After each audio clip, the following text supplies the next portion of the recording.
Hello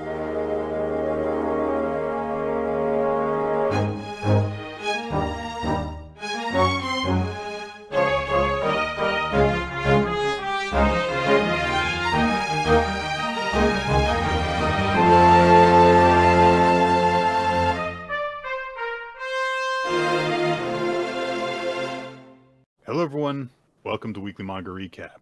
It is November the 6th of 2024. I am Nick, here with Quinn, and as always today we are going to talk about manga, we're going to joke around, we're going to try and have a good time. Before we get to that, there is an elephant in the room that's going to need to be addressed, mostly because if we don't talk about it, then at some point someone's going to ask why are y'all cranky, or why are y'all kind of sad, like there's a veil over you at some point, and maybe some jokes seem a little bit more forced than normal. Yeah, so we live in a society. Can't start that way. No, so we need almost any other beginning than that. We live in the United States of America, where recently we held the 2024 general election. In fact, it happened just yesterday. And as happens every 4 years, the presidential election took place as well. And we learned that the worst president in my lifetime, at least, has been re-elected. So we're all dealing with that. You are too, Phone. That's okay that you're dealing with it too. We're all dealing with it in our own way. Is this where we go in for a bit where Nick's Phone's like, well, I'm a character too. I want to be on the podcast. That very essential Weekly Manga Recap character of Nick's Phone, yeah. Look, I'm not gonna lie. I'm bummed about it, but also at the same time, I feel very different this time than I did when this happened 8 years ago. Part of it is that I'm a different person now than I was then.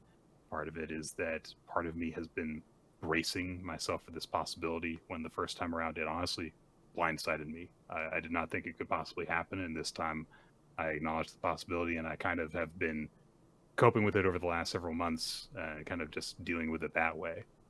And another part of it is just the recognition that has come with a sad maturity that what happened back then was not an anomaly. It is a symptom of what a lot of aspects of our culture are in terms of the tolerance of certain minorities and the way that they get treated, and the way that certain people weaponize hatred and negligence towards them to get what they want, which is in a large part what happened this time around.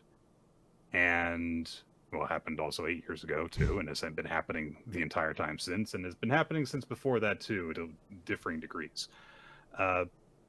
So when this happened 8 years ago, some of you who are longer standing listeners may recall that I kind of gave this big, hoorah speech at the time, and I know that some of you felt encouraged by it, and I'm glad that I was able to do that for you. And don't worry, this is not gonna be being saying like, oh, I don't have anything encouraging to say this time, because the fact of the matter is that I do, which is, look, the worst thing that can possibly happen right now is if you take this bad thing that has happened and you make you think that nothing good is ever going to happen again. I know that it's really hard right now when we've got a sky full of dark clouds and you're looking around and you don't see any silver linings and you don't see the sun ever coming through them again. And I promise you that even though that is the case right now, it's not always going to be the case. And even if those clouds never fully go away, there are going to be some patches of sunlight that are going to make sticking around all the more worth it. And I don't mean just, oh, I will get by and I'll just kind of trundle along and I will just kind of like sit here and I will endure. I mean, don't let yourself not be happy ever again, because being happy is the entire reason we're fucking on this goddamn planet. And if you let someone take away your ability to be happy, then they have won.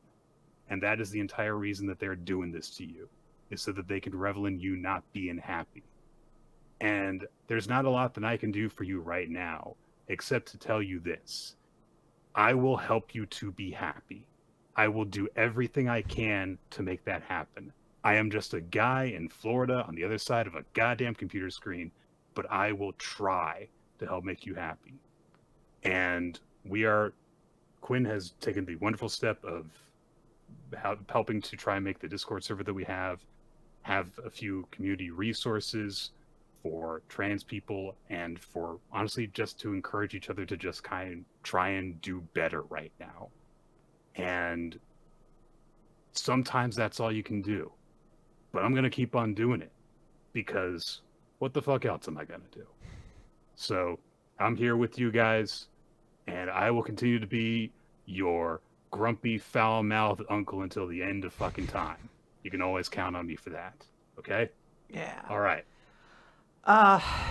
Yeah, it's always a fun thing when we have to introduce an episode with like, hey, the vibes are going to be a little bit weird, guys. So maybe turn your attention to some U.S. politics for a second to figure out why. I kind of spent a large part of today trying to work out what to say in this space, since I knew, as you said, there's an elephant in the room that kind of has to just be addressed. And I think there's one very important sentiment I want to say in regards to everything that's happening, and then this show in particular. But there's three very quick things I want to say first. One, I've had a lot of people reach out to me today. Those of you who know me know I don't deal well with anxiety. I medically deal with it, essentially.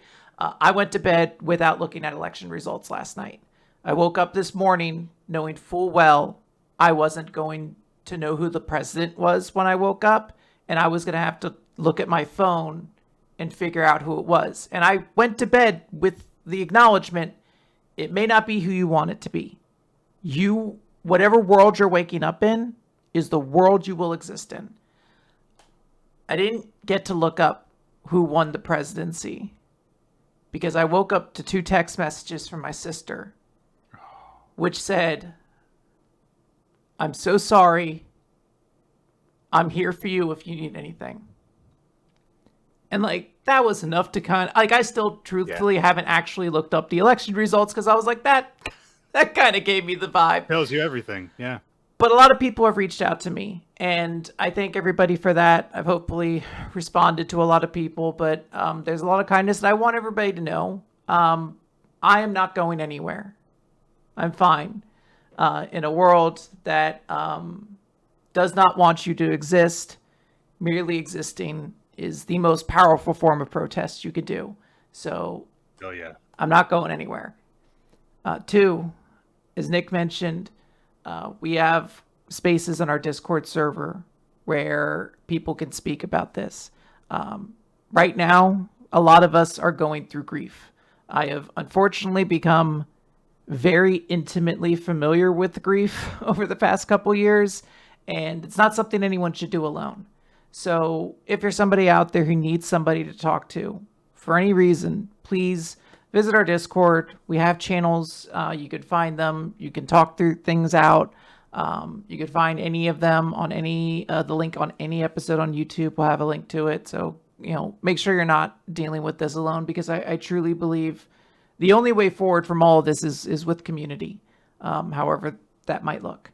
And 3, while the person who is going to become president, it seems, has spent a large portion of the election cycle making kind of a list of enemies. I make no mistake, I recognize I'm on that list. I'm not at the top. There are a lot of people who are going to face immediate backlashes, immediate concern, who may have citizenship revoked, who are going to be targeted. There are people in very, very scary situations right now. I don't find myself completely safe, but I am not concerned in the way I am for many people. So I hope we can all take some time to really acknowledge, the trans kids, the immigrants, the people on the Affordable Care Act, the people who are on things who are going to be immediately affected by this decision. So keep that in mind. But I think the main sentiment I wanted to take away is we are ultimately a manga podcast. And there is one manga I feel very synonymously captures a bit of like what we enjoy when it comes to weekly manga recap. And it's been with us since episode 1. It's still here. It's not here this week, ironically, when we need it most. Here. Not when we need it. But it'll be here next week. But I think a lot to One Piece. And there's one scene in One Piece that was always one of my favorites, but it resonates with me more and more as time goes on. And it's at the, I guess sort of the midpoint or the start of where things are about to get crazy in Enies Lobby, where Robin has given up hope. She has accepted that you cannot defeat the world government, and to even try to do so would be too painful to endure. And Luffy tells Soga King to shoot down the flag and declare war on the government. And I think that's the energy a lot of us need to keep right now, more than anything, is I will declare war on this world government for each and every single one of my goddamn Nakama. All right, so keep that vibe going. All right. All right, Undead Unluck. Yeah. Let's do it. Yeah. Let's talk about Undead Unluck. This is going to be number 229, Re-Return, who didn't show up on either of our lists, unfortunately. No. Neither of us thought Re-Return was a character they might use. Was a good character. Yeah. It does silly on our part, really. Not only is it the opposite of it's the double opposite of because it's returning. Yes. So, well, what if you got somebody who was like, I'm unburn. I negate you negating burning. And you're just like, well, isn't that fucking just burn? Like, I don't... So is a double positive a negative, in fact? How many lefts do you need to take, Nick, before you take a right? 3. To the perspective of whom, though? Ooh. So War is busy going on about how cool War is. He's just like, yeah, these are my favorite weapons. They put human karma on full display. He makes landmines, basically, because Billy's like, landmines? That's against the rules. Let's show him, Tella. Human war. So there's a bunch of explosions that go on. As Billy lands by one of these landmines and it goes off. And War is like, oh, is suicide? No. Was this mine removal? No, they're not doing a good deed. And we see that Billy used the explosion to launch himself into a good vantage point to attack War from. And War is, he's like impressive, but... You don't understand. Like, this is what war actually is. It's about forcing people to do these crazy, insane plays. You can't do anything else in war. That's what it brings out in us. Like, you wouldn't cheat this shit otherwise. And Tella hits him with a gigantic sound reflection attack. And just correctly notes, like, you are not just doing this how the way... Like, that is not how war works. Or at least the way we do war has rules to it.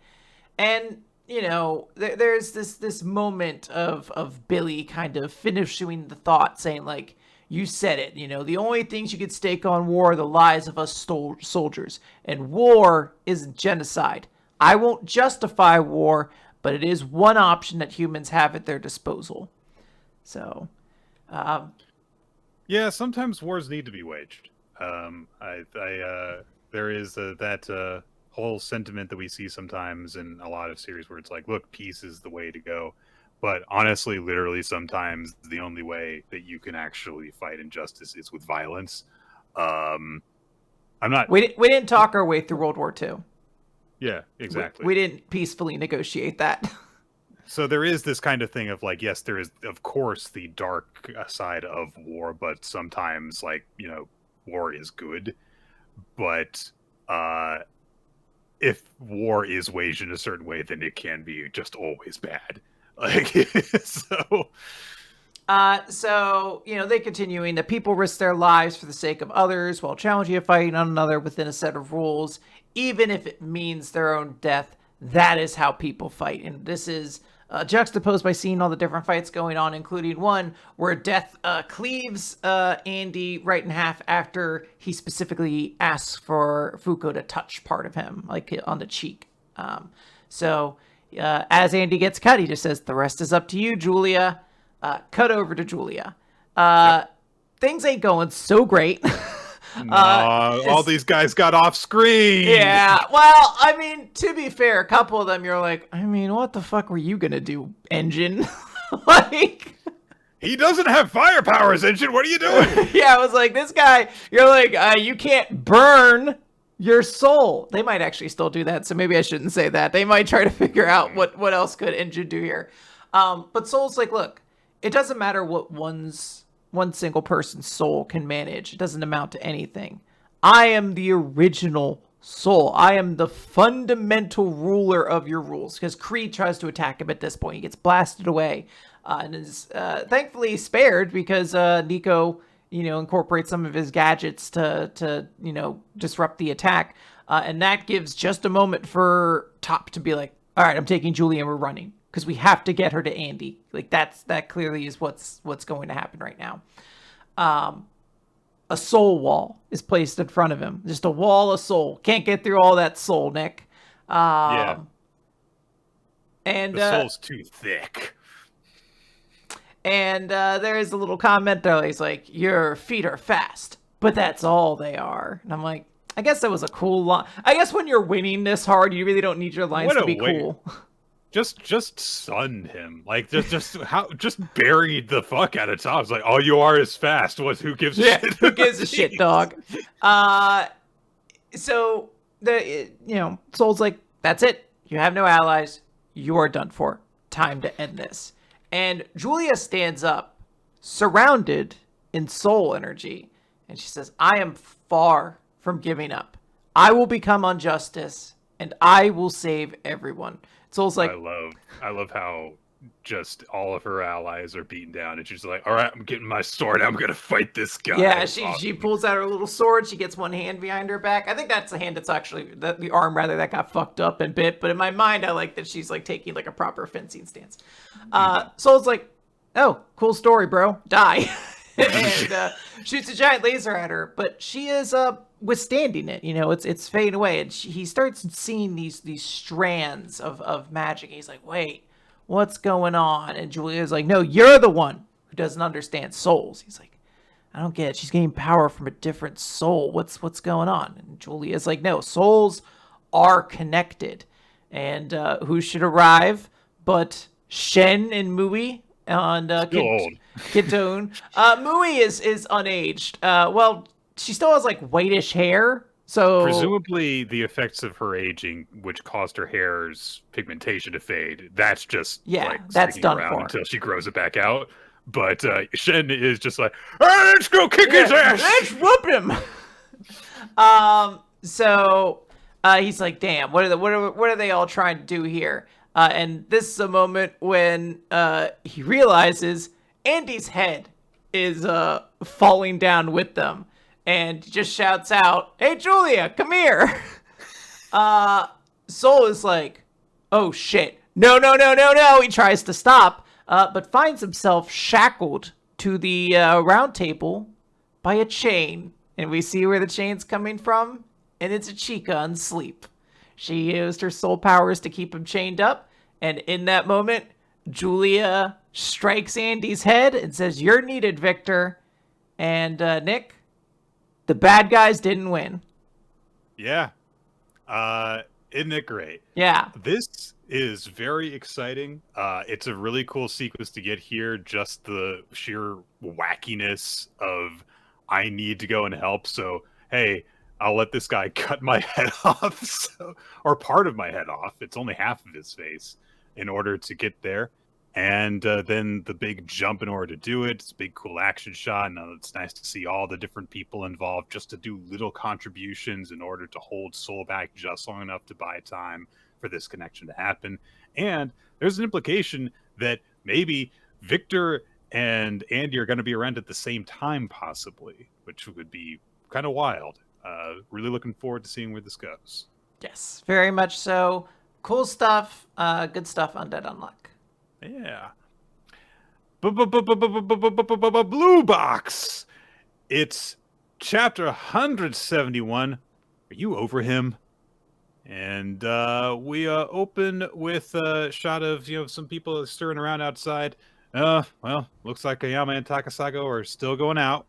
They're still chatting with each other. And Kyo, as Taiki puts it, Kyo! Yeah, I love this. This is the chapter where I saw it. I was like, oh, our joke is becoming reality. We see Kyo, and then a character goes, Kyo! Taiki comes running up to Kyo, who kind of just sees Ayame and Takasago being together, and he's like,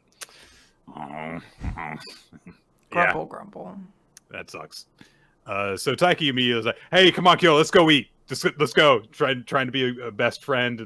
Don't think about it. Don't think about it. And as they're going by, Hina happens to hear them and is like, oh, I'll come with you guys too. And Taiki starts trying to be like, oh, but this is how I need an excuse. And but Kyo says like, yeah, it's fine. You can come with us. And we haven't seen this trio together in quite some time because they've all been off like doing their own things. So it's nice that we're gonna get like a full proper scene with the three old friends together again. Yeah, absolutely. They go to not Denny's but Benny's, which I know is a Denny's, spoof. But what if it were a Bennigan spoof? Just saying. Are there far lesser known one. I was gonna say, are there still Bennigans out there? I don't think so. Okay. You're like, some private equity firm had to buy them up and destroy them at some point, right? Bennigans. Oh, there's still some Bennigans out there. Wow. Yeah. Okay. Well, there we go. Get yourself some Bennigans. How many locations even are there? What if there are many like restaurant 400? Locations closed because of the bankruptcy in 2008. It is now operating on a smaller scale out of Dallas, Texas. It doesn't say how many locations there are now, but there are 21 locations across the United States and internationally. So there's a couple, basically. Okay. There's a handful. Everywhere. Anyway, so off screen, Taiki and Kyo just kind of bring Hina in on everything. They're like, yeah, he had a crush on Ayame, and now she's with another guy, and she makes a great face afterwards, like she's just been told that zombies are going to arrive. Well, it's very funny because she just sees Taiki run up to Kyo and be like, let's go eat, I have a coupon. And she's like, oh, cool. I'd love to tag along for food. And like, thank God Taiki doesn't use this as an excuse to be like, oh, I guess I won't talk to my friend about this. He's like, look, I don't know what to tell you. The topic of said interaction is going to be a little heavy. So yeah, I do just like how she's like, shit, I had no idea about any of this. Yeah, she's because of course she's been hanging out with Ayame a number of points up to this point, and she says, I had no idea you had a thing for her. And then she goes on to say, I mean, this is Takasago we're talking about. Of course you would date him because he's always smiling. He's a nice guy, and Ayame, she doesn't turn down guys when they ask her out. If you had just tried flirting it up, then maybe you would be with her. And immediately they imagine like Kyo being all flirty, and Kyo's like, oh, no, that's not me. Revolting. But Hina does bring up the point of, hey, Taiki, you took a chance, and you're going out with Chinatsu Senpai now as a result of that. It's because you took action. And she's also like, yeah, if you had taken one wrong step, maybe she would be dating someone else. And immediately Taiki's like, no, the psychic damage.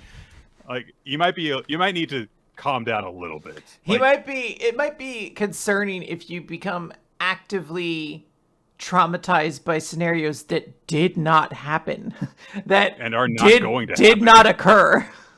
You got to Jade Shinatsu. You are still currently dating her.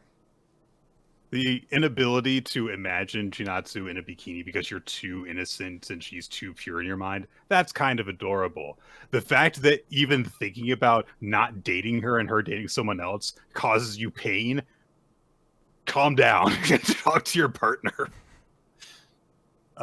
And after talking about it in this angle, Kyo does say, I actually do like regret it because it took me a long time to realize that I had those feelings for Ayame, and I was, getting a lot more excited than I usually was. And after experiencing that sort of high, I didn't realize how fast my feelings could get dragged right back into the dirt. And yeah, teenage heartbreak sucks because you don't know how to deal with it. They get their grand slams, presumably. And then I mean, we get to see what Kyo is eating later, and I mean, it could be some kind of steak meal. I don't know if that's a grand slam. Do they serve you like a cup of soup on the side of grand slams now? I haven't had one in a while. Maybe that's liquefied pancakes. Oh, this is kind of like a gourmand Benny's. Just tries to drink it, and he's got like, yeah. Oh yeah, drinking a cup of liquefied pancakes is actually 17,000 calories. It takes a lot of pancakes to make that. So they go over that, and Kyo also reflects on the fact that the way that he felt about Ayame was different from the way he felt towards Saki when he had a crush on her, because he was always like looking up to Saki. She was kind of like his idol. Whereas Ayame, they were hanging out. They were equals because she was, helping out the club and stuff. And so he got to like spend time with her on that level and then have that feeling taken away from him. So, yay! Being a teenager is hard. Taiki tries to like, hey, let's eat. Let's have this food. My grandpa always used to say, when people are going through a hard time, their body temperature drops it. So you got to eat well and feel the heat of the food to make up for all the warmth you've lost. And that way, you can still eat well and let your stomach digest both the food and your pain. Otherwise, you might freeze to death. It's like, all right, you didn't need to end it that way, but okay. But he says, like, look, I can't, Kyo, I'm sorry, I can't do anything about what's going on between you and Moria, but I'll always be happy to grab a bite with you. Oh, that's nice. So he's doing the good best friend thing, and that's really good. So the three of them rather, start digging in, and eventually, like, Kyo's like, oh, I don't even care about anything anymore because he's too full. So that's the other advantage of eating your feelings, I guess, is that you just don't leave any room inside your body to have the negative emotions. Oh, there is definitely a point where you just reach your, like, I'm going to kind of just float here for a bit. It's going to kind of drift. And let's see you on the other side. Yeah, like a hot air balloon. You just kind of float by. Taiki leaves the table to go and get a drink, which leaves just Hina, and I've mixed up her name, and I was like, no! Hina and Kyo there. And all of a sudden, Kyo just asks, like, hey, are you over him now? And Hina does hesitate, and she gives him a little smile and says, yeah, of course. People who are taken are off limits. You're the one who said it's okay as long as the other person's happy. And she says, like, hey, maybe you're not going to find a girl who's as good as Ayame, but there's other good people out there for you. I know you're trying, but that may not be the thing he needs to hear, even if you're probably right. Like,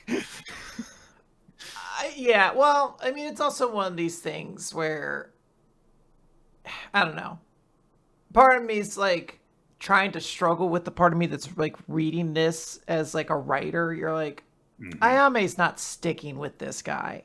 No. Like, unless they drastically give him some character really quickly, it's not likely happening. So, like, I have this knowledge. It's like, well, don't go too far, Kyo, because something might turn around for you soon. But she does have a wise thing where she's like, look, if somebody's taken, they're in a relationship, you don't go after them.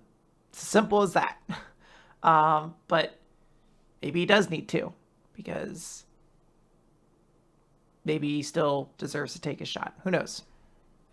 And the way that she answers, it doesn't seem 100% convincing that she's over Taiki, because there's the little hesitation and stuff, and she makes her an expression that's kind of hard to read for me.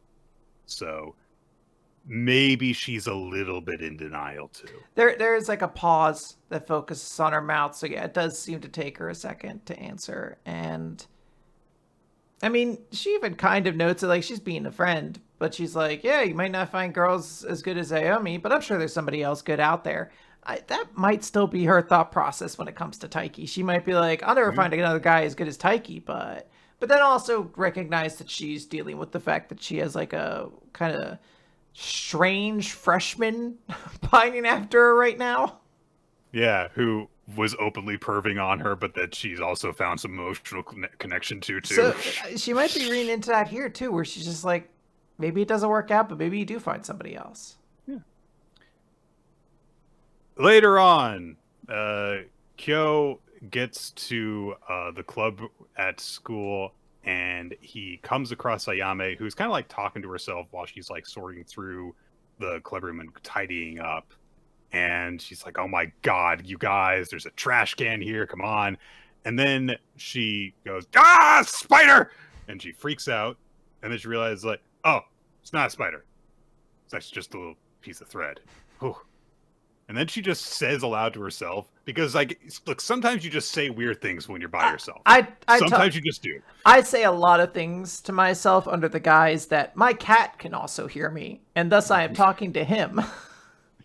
So she says, I wish I had a filter in real life that would make spiders look like hearts. And then she goes, then again, then I would be in a world where hearts could be spiders instead of actually being hearts, and that would suck. And Kyo overhears all this, and he's like, what the fuck is she talking about? And just laughs to himself. It's a very cute moment. It's nice. And I think goes a bit to show that, like, yes, you're going to be heartbroken for a little bit, but the fact that you like Ayame is still good for you, basically. So later on, Hina approaches Taiki and says, like, so how's Kyo been since like the dinner? And Taiki says, I mean, if he's still feeling down, then we can go and like eat again. And she does seem worried about that answer. But before she can comment on it, Haruto comes up and says, hey, Taiki-senpai, have a match with me. Right in front of Hina. And Taiki, of course, is just like, yeah, okay, sure. And Hina's, just kind of like standing on the sidelines as they start having a match. And a couple of the other club members say, like, watching Haruto, he reminds me of watching Taiki last year. He's, always really, really practicing. He's always really gung-ho about it. And he'd make Haru Senpai partner up, Taiki would. And Hina just overhears that. And so, of course, there's the implication there of like, oh, there's some similarities between Haruto and Taiki, the guy that you had a crush on. But enough about that. Chinatsu hasn't been in this chapter yet. Basketball club scene, where someone drops a bunch of paper, which has like tournament brackets on it, and they go like, shit, that's the qualifiers for the Winter Cup, which are coming up. We've got half a year left before we graduate. If we lose, that's it. This is our final tournament. And yeah, we're getting into that whole thing of why Chinatsu stayed behind in Japan. And to begin with, was because she wanted to win. She wanted to be good at basketball, and she has lost her opportunities thus far. So we will see how the tournament goes down for her in the near future. A lot of different things going on with our little cast of little people, little teenager bird. Okay, I was gonna say, I was like, wait, little as in young and inexperienced. They're little brains, Yeah, small, tiny children brains that they have going on up here. these kids are almost all smarter than me. Like, I guaranteed. Like, I just know, I know the subject matter they're studying. It's beyond mine. So, yeah, it's a fun little chapter. We get to see our characters do some fun stuff. I did like that we got to see the three, Taiki, Kyo, and Hina hanging out together. That was just kind of nice and refreshing. It was a fun little dinner that they had, and it's nice seeing Taiki be a good friend. It's just nice and enjoyable. So, good stuff. But we shall see what happens as I guess this final tournament comes up. By the way, I've been watching the Blue Blocks anime with Nicole because did you know Netflix has anime? Netflix has anime, and it has Blue Box recently, I assume, right? Oh yeah. Okay. Yeah, definitely. Yeah. And it's very good. Okay. Do recommend. So. All right, I'll check it out. Another anime that you can find, probably not on Netflix, but you can find it somewhere else, is Chainsaw Man. No. Chapter 181, Trees on the Mind. I don't know if that's supposed to be a pun on something, but it's kind of weird. Anyway. Oh, it's like that old song, Trees on the Mind. It's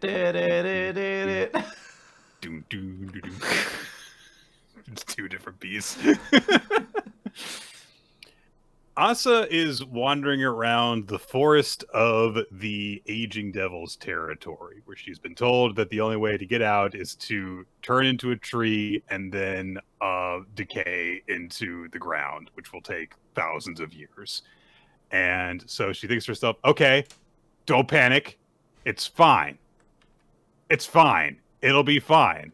Because this has happened before, right? Oh, wait, I'm reading the wrong chapter. I was going to say, I think we're on the wrong chapter. We're on chapter cute. I forgot to grab that. It's actually chapter 182. Cute. Sorry. What actually happened You can't do a song title out of cute, though, unfortunately. Nah. What happened at the end of that previous chapter was that Yoru was beating up Denji, who felt bad about himself, and then Yoru decided to start making out with him. Because Yoru is a confused devil woman thing. Force of nature known as war. And so she finishes kissing Denji and says, like, hey, stop crying because it's not going to help us get out of here. Help me come up with an escape plan. And she starts to go on, but then Denji goes, why did you kiss me? Why did you kiss me? And Yoru looks the most normal she has ever looked before. She looks like a shy teenage girl. I was going to say, it is disturbing how much she suddenly just looks like I just thought you were cute, senpai. You're like, what the fuck? You're the embodiment of war. What's going on? You're cute when you cry. Yeah. And then Denji makes a weird expression, and Yoru decides, oh, I want me some more of that, and goes in for another one until Denji's like, stop it! Why are you doing that? Why are you coming on to me? It's like my life alternates between sexy and terrible, and it's driving me crazy. And Yoru doesn't really have a response to that. So Denji says, when somebody sexes me up, suddenly sex is all I can think about, and I can't reflect on my mistakes for crap like that. I'm hopeless. And Yoru admits, I felt hopeless too. Like you, I lost people who were like family to me. But I got over it. I don't believe her for a second, you guys. She's like, I got over it. And if I got over it, you can too. And she starts to go on, and Denji looks at her, and then all of a sudden punches herself in the face because Asa wants the body back. And Asa takes over. And she says, a long time ago, my mom and I were running away from a devil. I tripped, and she saved me. My mom got eaten by a devil because of me. And I think about it every day, about what would have happened if I'd been faster, if I hadn't tripped at that moment, if I could turn back time with some amazing devil's powers. She trails off, and then she says, well, how'd you get over it? And she hesitates and says, there's no way I could get over that. It's just not possible. And they both pause for a second, and Asa says, but Chainsaw Man taught me something. You taught me that I still have something to live for. something I look forward to so much that I'm willing to eat a crap burger. And Denji looks somewhat affected by this, but before we can find out how, he goes and barfs up a devil's head. And the devil's head falls on the ground, and Asa looks up and sees that snow is everywhere. It's fallen all across the forest and in the mountains in the distance, and it's falling right now. And they realize this is snow. And a little detail that was just kind of dropped and no attention was drawn to it several chapters ago was that one of the devils that the Chainsaw Man ate during that rampage was the Snow Devil.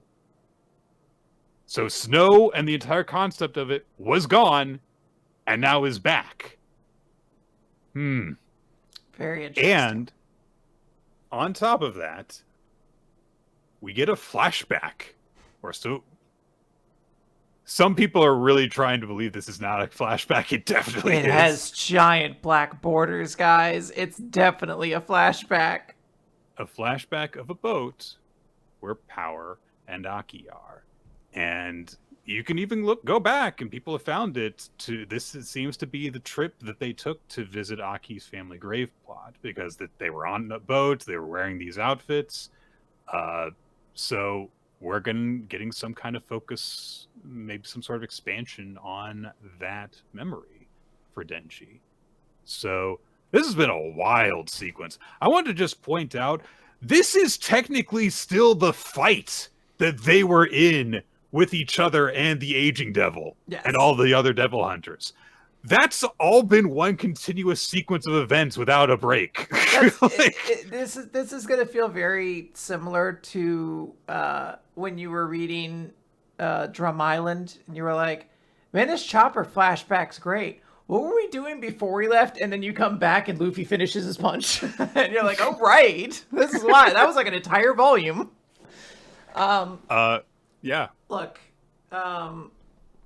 there is a time and a place for Fujimoto's writing.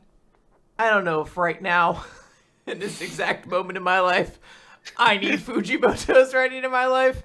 I'm going to look at this one from afar, but in my mind, Snowgate and Erasement, both of these characters are now alive again, and they're going to have happy adventures together. That's the kind of vibe I need at the moment. Is Asa talking about sex? It came to my brain the first time I read this chapter when she was like, you taught me something I have something to live for, and I'm looking forward to it so much. It was like, when he told you that, though, he was talking about sex. Yeah. Are you thinking about sex? I kind of want that to be the end of this series, is Asa and Denji have sex, because Asa's also just turned into a weird little sex pervert. She's just like, fuck it, everything else sucks. I'm going to think about sex too. That's all that said, I love the little exchange where Asa and Denji get to be human with each other. I don't think it quite is at the same level of them in the aquarium before, but this is a very nice sequence of them just being really real with each other about the fucking hard things that they've had to deal with in their lives. And I like to see them even at least start to make that connection. We don't get to see it fully happen because Denji had to go and have acid reflux right at this moment. But even with that being said, there seems to be something interesting that's coming as a result of that. So I am really looking forward to seeing where this goes. Now, Nick, we would be remiss if we didn't talk about our favorite battle manga. This is a podcast that loves to talk about battle manga, so we're going to be talking about the best battle manga, Astro Royale. I hope somebody punches somebody. Actually, that doesn't happen in this chapter. Oh, God. I just, in the span of about 2 seconds, replayed the whole chapter in my brain and went, oh, right. Oh, right. This is a weird chapter. Chapter 28, Terasu versus So. Terasu is having his one-on-one battle with So, the female agent with wind powers, who is blasting wind at Terasu, who's using his shield to block, debris and stuff as it comes towards him. And as he's managing to get away, she's, screaming at him, saying, "Don't think you can win just because Himuro's not here. I'm not some bitch like you who can only defend and not fight for himself." And Terasu says, "Geez, you're so vulgar. You call yourself a cop?" What cops does this guy meet? So she takes some more of the astro-enhancing drug. Her wind power gets stronger as her eyes crackle and crack even more. She throws a spinning arc of wind at Terasu, which he blocks, but he's buffeted by the wind. And he's starting to get cuts and bruises on his form, even through his shield. And so he goes, "You took that drug before you froze us too, so it boosts the power of your Astros, huh?" "Yes, Mr. Obvious. Yes." In fairness, he does say almost immediately that he is trying to stall them. So the fact that he is just saying what is the most obvious fact, it's excused because he is just trying to be get them talking, give them a second. "Don't you want to do a shonen thing and explain your powers to me? Come on." Yeah, come on. Don't you have a cool backstory? She's like, "I have a backstory." "Oh, tell me. I can't wait to find out. It's wacky. I heard I heard your teammate was a professional wrestler. What kind of cool profession did you have?" "Victim." Oh, like in a horror movie? In a way, my real life was a horror movie. So there was a devil that you met? Yeah, he was my father. Stepfather. So, Terasu tries to buy time and says "Oh, why are you doing this?" And So says that because he points out that drug is forcing the power out of your body. Your body is screaming, and she's like, "Maybe if I just take more drugs." And she takes another pill. And Terasu talks down to her and says, "Hey, Himuro used to work with Kinpa's parents too, and he killed him the moment that he didn't need him anymore, and he's just doing that to you too." And So says, "I don't care. I will die as his weapon. I grew up with a drug dealer stepdad, and my life was hell, and every day felt like death. And oh joy, a depiction of abuse. Hooray!" We don't see any of the actual physical abuse happen, just that So was just beaten down. We see her post bruising and stuff lying on the couch when her stepdad is just being a shit. He's got Yakuza tattoos as well, which yeah, I can see why you would hold a grudge against Yakuza. Sure, makes sense. But don't worry though, I believe firmly that Hibaru's whatever the fuck his name is, his family, the Yozakura family, whatever the fuck their name is, I bet they were also all about stopping this guy. Oh yeah, because they are honorable Yakuza. And that's why they did that. So Himuro, it turns out, is at the door. He's disguised himself as a pizza delivery guy. As soon as the guy answers, he kicks him against the wall, pulls out his gun, and just shoots him in the head. That'd be great. He shoots him in the head, and he's like, "Sorry, we're out of pepperoni." And he's like, "I don't know why I said that. Dude's dead. I don't know who I was. I don't know who I was quoting to." He then pulls out another gun, and it's covered in plastic, and he fires it against the wall to make a bullet hole, and then puts it in the guy's hand, and he's like, "All right, will you take that? Hey, can you take that power block out of the outlet?" He just says that to So. "Yeah, there you go. Yeah, so this has a wiretap device in it. I'm sorry it took me so long to come and save you." And he pats her on the head and says, "He shot at me first. I had no choice but to fire back." Which, look, if you wanted me to think that this guy was evil, at least this guy deserved it. He mercilessly killed innocent people who were trying to do the right thing. This guy was at least an abusive asshole. I mean, it's one way to make this character more complicated, I suppose. Right. But as we'll get to by the end of this chapter, it's not super great at accomplishing that.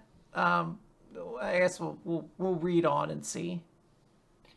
So he tells oh, and you'll testify, right, that it was self-defense, so I was justified in killing this guy. And she explains to Terasu, he just wanted the credit for taking down my dad.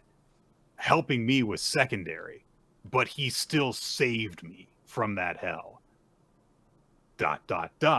So I want him to use me however he sees fit. Now, that is a way that, like, some people react to, or when they have, like, nothing else to live for. Sure. Especially in, like, dramatic stories and stuff. But there seems to be a little bit of a disconnect in terms of getting from point A to point B. Like, she just says, he saved me from having no hope in life, which is why I want to have, why I want to die.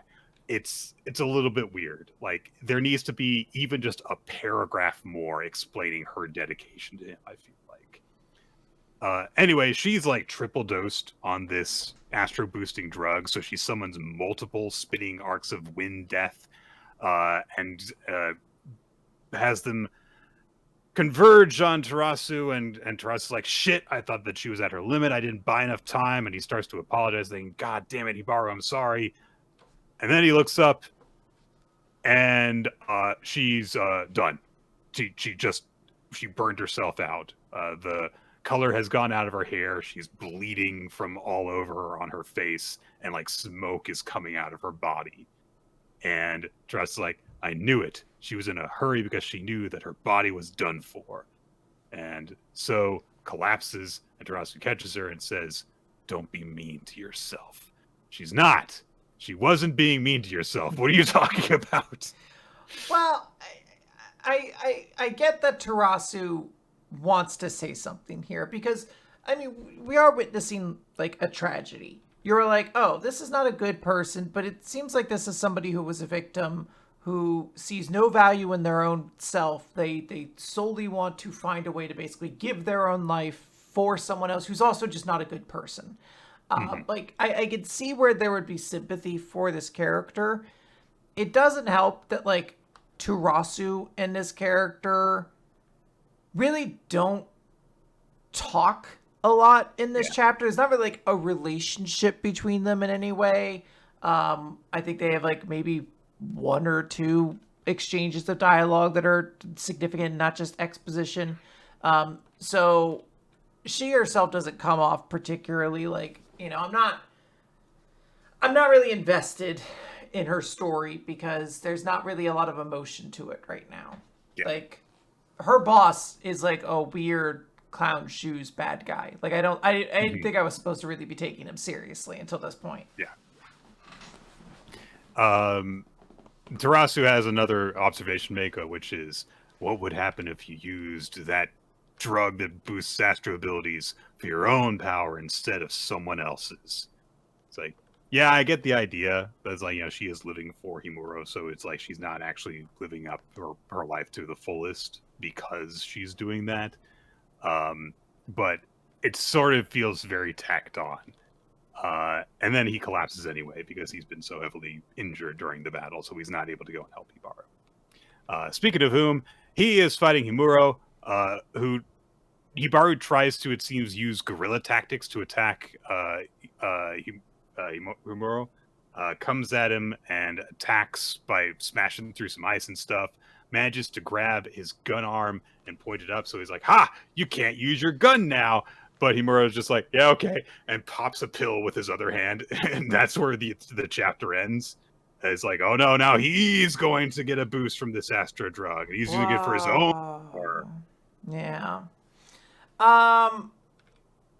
Look, it's fine.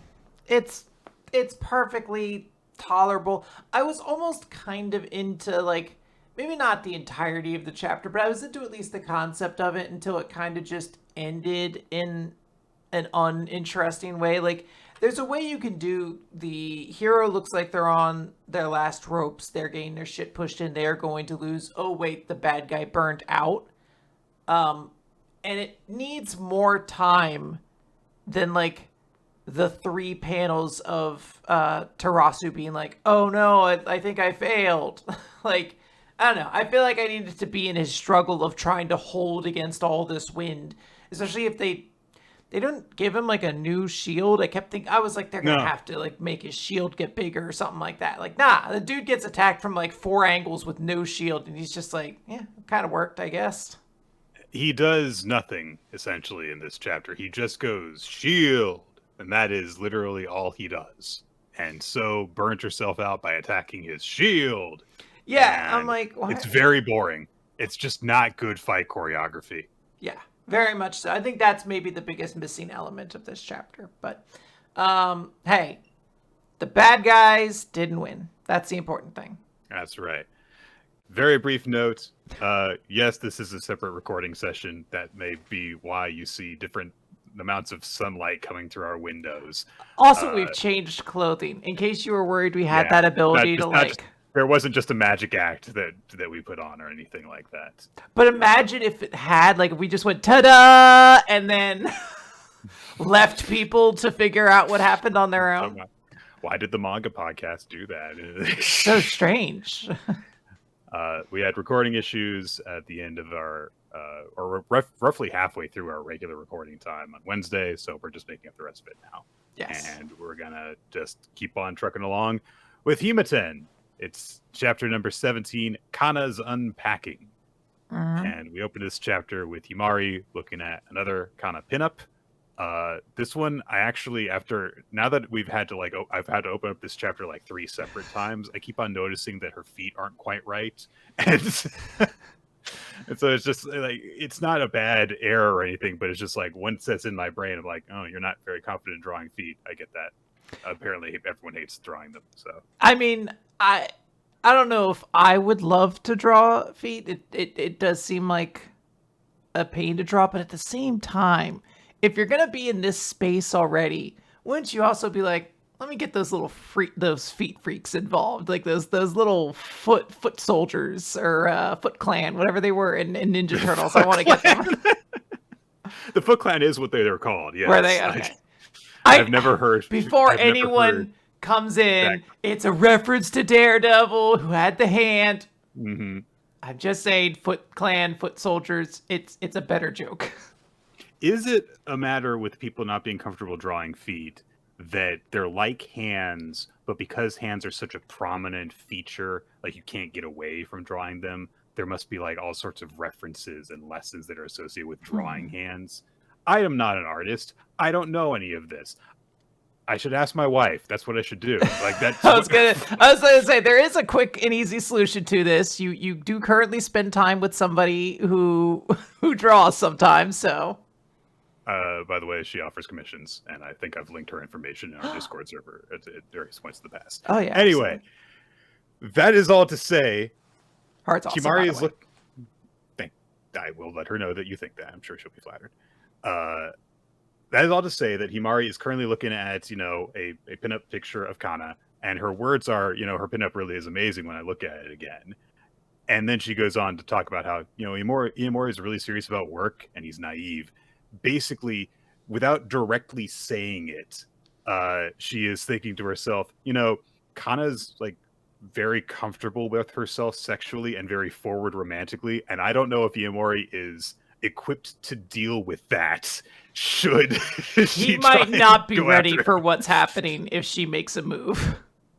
And then now she's getting texts from the two of them, of course, because they've arranged that Iemori is going to help out with Kana with moving in and teaching her about housework as kind of an in-between, because she can't really afford to regularly employ him, but they're kind of doing this so that they can help her settle in. And now Himari is just kind of left on this note as she's getting messages from them like, hey, we're going to meet up to work, that she's like, why does kind of have to like Iemori? Like, this is complicating things for me to be in between these two. She's like, I wanted this to just be clean and simple, and then she had to come in and have fucking feelings. This bitch. Absolutely. I'll never forgive anyone who has feelings for Iemori. We then cut to Iemori and Kana, who are walking to go to Kana's place, and they're kind of says, what kind of reply did you get from Himari? Because she just said to me, got it. And Iemori says, this is work, not fun. And Kana's like, oh, I get it. I get what she was really saying. That's Himari speak. and Iemori doesn't know what she's talking about. And she's saying, well, she's being really short with you to hide that she's, like, shows faith in you. What she really is saying when she says that is, I trust you, do a good job. Because she doesn't want to just be nice to you because it's awkward for her. Yes. Which a lot of people are like that. I personally know nothing about the difficulties of being casually, sincerely nice to people. It always means a lot when I get a compliment from you, because I was like, Nick's not the kind of person to just start giving compliments out normally. So, Kana says, like, yeah, there was one time when, I was going to, like, pay you in order to help out. And Himari was like, nah, I'll pay. And so I'm kind of wondering if I should have done that. And Iemori says, I don't really see the problem. She wanted to do something nice for you. And, so I'm here, like, on her behalf. So it's, again, one of those things where, presumably because Iemori is ignorant of the feelings involved in the situation, he doesn't understand the kind of, like, awkwardness of this, like, professional, there's a bug in here, professional casual relationship that is going on here. So they get to her place, and it seems like a fairly standard apartment.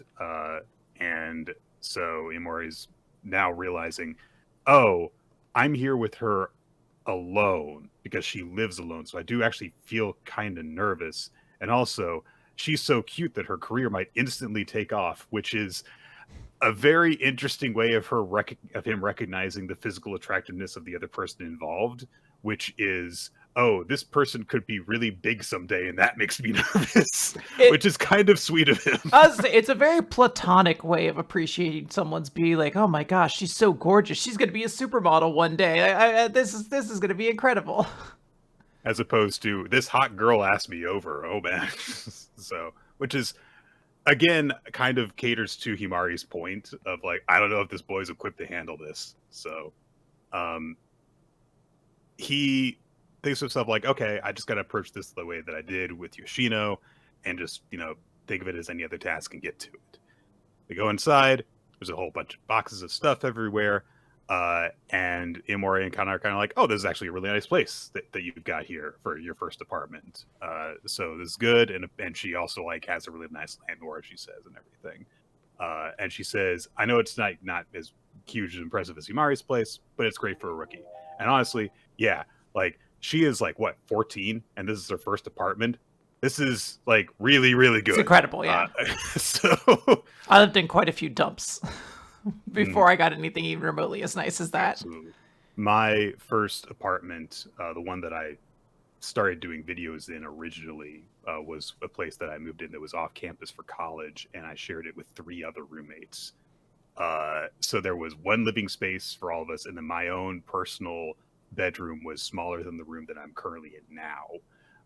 So that was the limit of my actual private space in the entire place that I lived. And I would go out into the living area in order to actually have room and acoustics to record stuff.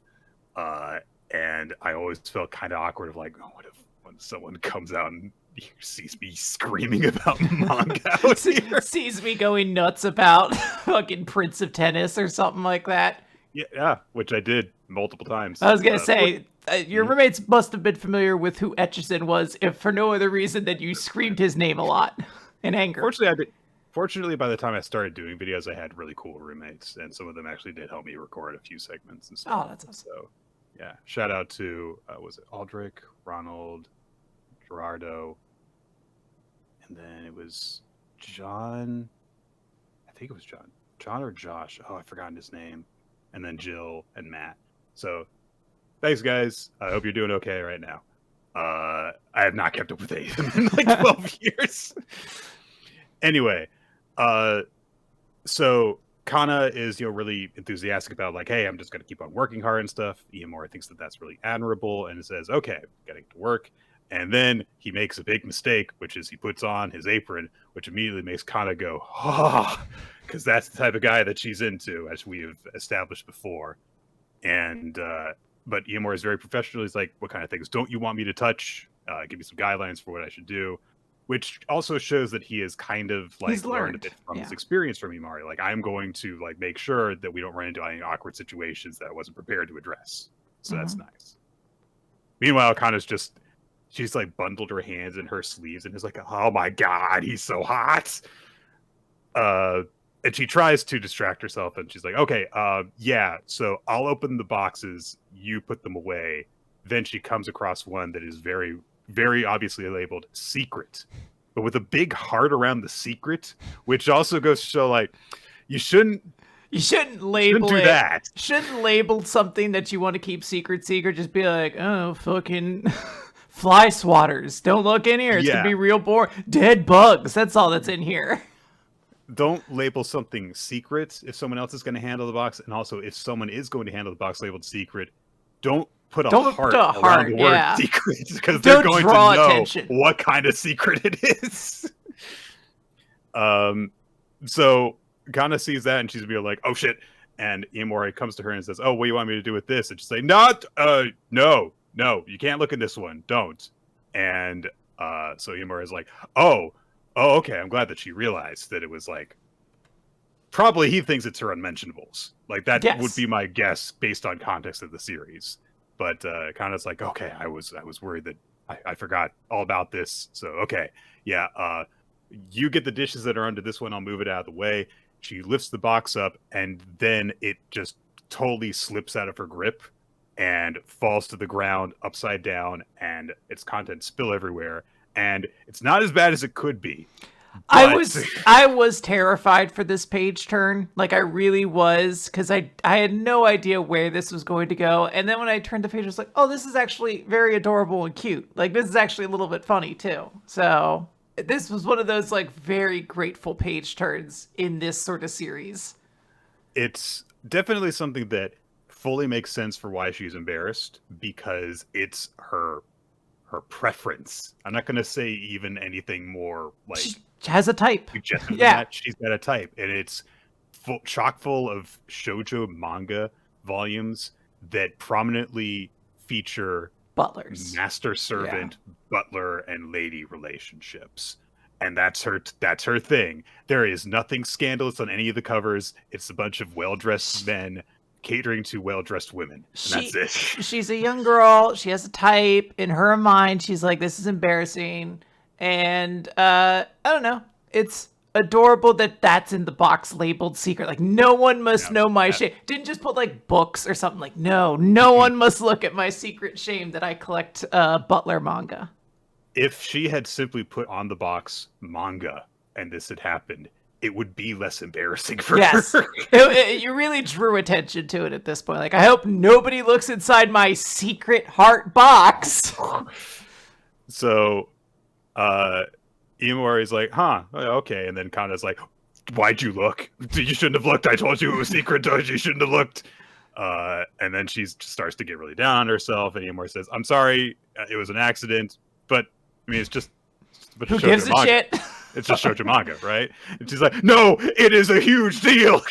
It's a big deal because now you know my secret. I like stories with butlers. Kana, you poor girl. He's so dumb. Everyone's so dumb. He might not have picked up on that. He might have just been like, oh, it's manga. Okay, do. But you have now brought up that they were all butler manga. And he's like, oh. Like, imagine if this had been instead something along the lines of, oh, you've discovered my huge stash of Dragon Ball manga. It's like, now you know that I like when they get their shirts off. It's like, I wouldn't have necessarily concluded that if you had just said it. I would have automatically assumed Dragon Ball Z until you clarified, and I'm like, oh, the horny comedy part. Gotcha. So, yeah, Iemori's like, oh, butler stories. So all these have butlers, and Ikane's like, yes, I am obsessed with them. I have a weak spot for how they gently serve their ladies. You're just giving him free information now. This is so cute. I love how she's just like, but I love how they serve their ladies so much. It's like, it's kind of adorable. And so she's like, yeah, my friends kind of told me it made sense because I'm kind of spoiled. And it's like, I mean, all right, sure. But she's like, please at least keep this a secret from Himari, because what if she were creeped out by this and she's really self-conscious about it? And Himari's like, yeah, okay, I won't say anything. Pretty sure you're worried over nothing, but okay. I was gonna say, I don't feel like anyone If anyone's going to take any offense to it, it's the person who obviously occupies a butler-esque role in your life. And if he's like, whatever, I'd have been like, oh, okay, cool, this isn't a big deal then.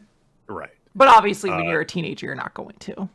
Yeah. It's a lot easier to be like, no, this is going to ruin me. And Iemori does pick up on, the weirdness that a lot of people have, which is just that people are comfortable with different things. And so he's thinking to himself, like, she just, like, hands me pinups of herself with no issue, but then she gets embarrassed over this. Yeah. And that's, just how people are. They got different levels of comfort for different things. So then Kana's like, okay, you like, get the dishes and stuff. And then Iemori says, I think it's okay if you let people pamper you because you work so hard.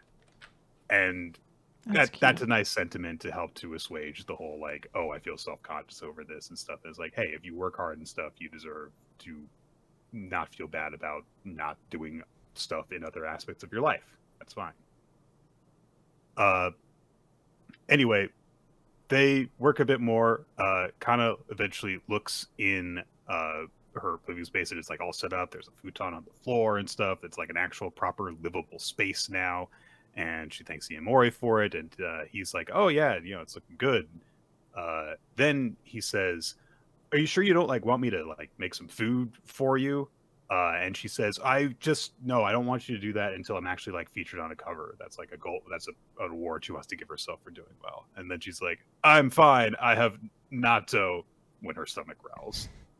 And Iemori says, yeah, see, you're not asking to be pampered right now. You're not spoiled, basically. And he starts to leave, but she stops him and says, you're in a girl's place right now, and you're just gonna go home. And Iemori paused for just a second. The terror. This was everything Himari was concerned about. She's like, oh no. Yeah. So she rushes up to him, and then she says, I'm just kidding.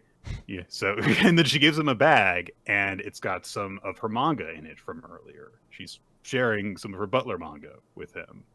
And she says, yeah, I mean, house cleaners and Butlers, there's a lot of similarities between them. So, maybe these will be helpful to you, which interesting, but okay. But she says, the butler in that manga is kind and dependable when it comes to his job. Whenever the main character's in trouble, he always finds a way to help her out.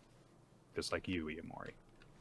Aww. And that one he seems to pick up a little bit from, because she's, looking at him. I mean, she said it pretty fucking directly at this point. She's like, why don't you take this? Because being a butler and a cleaner are kind of like the same thing, And he afterwards, when he leaves, he thinks to himself, I can't actually tell if she's actually younger than me, which I get the sentiment, because there is, again, that sort of the way that she went about that is not the way you would expect a young girl to go about it, in terms of being flirtatious. Anyway, one more page to put in a little bit more fan service with Kana, and we're out, basically. I do want to. She says some stuff, and I don't really think that there's a lot that she says here. Oh, I actually think that there is quite a bit to absorb in all of this, because she's acknowledging that she is not his girl. She is not his crush. She is saying oh, there's another way in which he's like this character. He's kind of the girl he doesn't have feelings for. And she's saying to herself but I've already kind of made my decision to try to get with him. And she's a little self-conscious. She's like, should I go all in? Should I not? I don't know. I thought that was kind of an interesting way to leave the chapter. Worked for me. I think the chapter's cute. I like Kana a lot in this series. Oh, yeah. She's, I don't know, she's just fun. She's got an energetic and entertaining personality, but I like her little quirks. I thought this was such a fun gimmick too, that she's just hard got a type she likes to read in her fiction, and it's just all Butler shit. So very happy for her. Also, I like her place after, when it looks all cleaned up. It's very cute. Yeah. That is the one phase of my life I never got to have. I never got to have the small apartment. I always lived with somebody else, and that's something I have a small envy for, is that one person bedroom everything space kind of thing. Yeah. I have seen some people who've said about this series, like, "Oh, I thought it was kind of nice up until it turned into more of an harem manga because the third love interest showed up." And it's like, yeah, but the third love interest is really fun. So what was your problem? Like, Yeah, I don't. At that point, I'm like, I mean, you have to recognize that if it's a romance series in Jump, there's like a pretty good likelihood some level of harem is going to get introduced, and like as long as the girls are entertaining, or in the crazy world where maybe we get a reverse harem series or something like that, as long as like the love interests are entertaining, then I have no issue with it. Well, not with the content. There's other stuff, but good chapter. we have, like, as we have said multiple times in regard to the series, we've been spoiled by Blue Box, which just doesn't have that stuff in it. Whoa, Nick. Anyway, Chinatsu wore a bikini top. I'm like, referring to 3 months harem ago. dynamics. Oh yeah, that's the other thing is we have a romance series in Jump that doesn't really get too much in harem. Plenty of love triangles, but never more than 2 for one shared corner of it at a time. Exactly. Anyway, we're moving on over to Ichi the Witch, 9th Hunt, the Hisame Magic Part 3. And, of course, we were reminded that the trial that the Hisame Magic is presented is that the 3 witches are going to have to make it look fabulous. And this means that Ichi's ways of hunting magics, it isn't going to work. You can't just kill it. So Komugi steps up first, and she's like, all right, here's what we'll do. I'm just going to put a bunch of flowers on you. Look at how wonderful you look now. Komugi brand fabulously gorgeous ensemble. And it's very, like, kid designing their first float kind of look. Just put a ribbon here, put some flowers here, some more ribbons here. And the Hisame Magic is a literal garbage. There's no imagination. The flowers are too loud. And all of her insults are piercing through Komugi's. Like, you fail. And it's like all that she's saying is like, no, this is awful. And Komugi's like, ah. So then Descares approaches and she says, it'll be okay, Mugi. Sit back and let the goat handle this. And so the Hisame Magic's like, all right, yes, let's see what you have. And then Descares just points at her and goes, true beauty doesn't come from appearances. No matter how fabulous and how gorgeous you make yourself look, and she's posing too while she says this. If you're ugly on the inside, you can't call yourself truly beautiful. True beauty comes from inside the heart. And the Hisame Magic just says, no, that's not what I'm talking about. No, I told you to dress me up. That's all I'm talking about. Yeah. I don't care about any of this. I'm just gonna shut this down immediately. Which I'm glad that we got that out of the way so quickly. That there's a look. Yes, we know what the whole standard of like beauty within is. Like, no. This is a selfish, vain monster, and she doesn't care about that. So, Descares and Komugi try various different approaches. They're just all weird looking, and this all get the reaction of like, no, this is garbage. And eventually she's like, look. I'm a very busy magic, and I don't have all day, so I'll give the boy one more try, and that's it. And if you fail, moving on to the next village. And of course, I'm going to freeze you all to death when I do so. And this was something that it really struck me because she says she's going to turn them into furniture. And I was reminded of, what was the last series we talked about that turned people into furniture?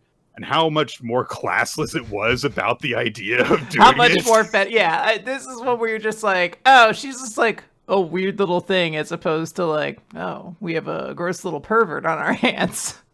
Right. This would of course be, a horrifying existence to be completely petrified this way, and it would be humiliating to be. Do you think you'd be and stuff? But... Well, I guess I don't know. Would you be conscious during this? Possibly. Like if you get frozen, I don't know science, Nick. I'm not smart. So I don't. No, science has nothing to do with it. If you were frozen like this for any length of time, you would be dead. Oh, like all the people that are in the iceberg, all the people that are in her sculpture right now, they're dead if we go by the laws of science. But what about magical world? What about I don't know. What about cryogenically freezing somebody? That doesn't work. What? Not as of currently. Wait! All those dudes are just paying money for nothing? No. Mr. Disney, all of his money. So It's also really cruel because not only does she go into great detail, like, oh, I'll turn the Abyssal Witch into a desk and the boy into a chair, and then she remembers Kumiko's like, all right, I don't need you. This isn't even going to do her the dignity of freezing her into furniture.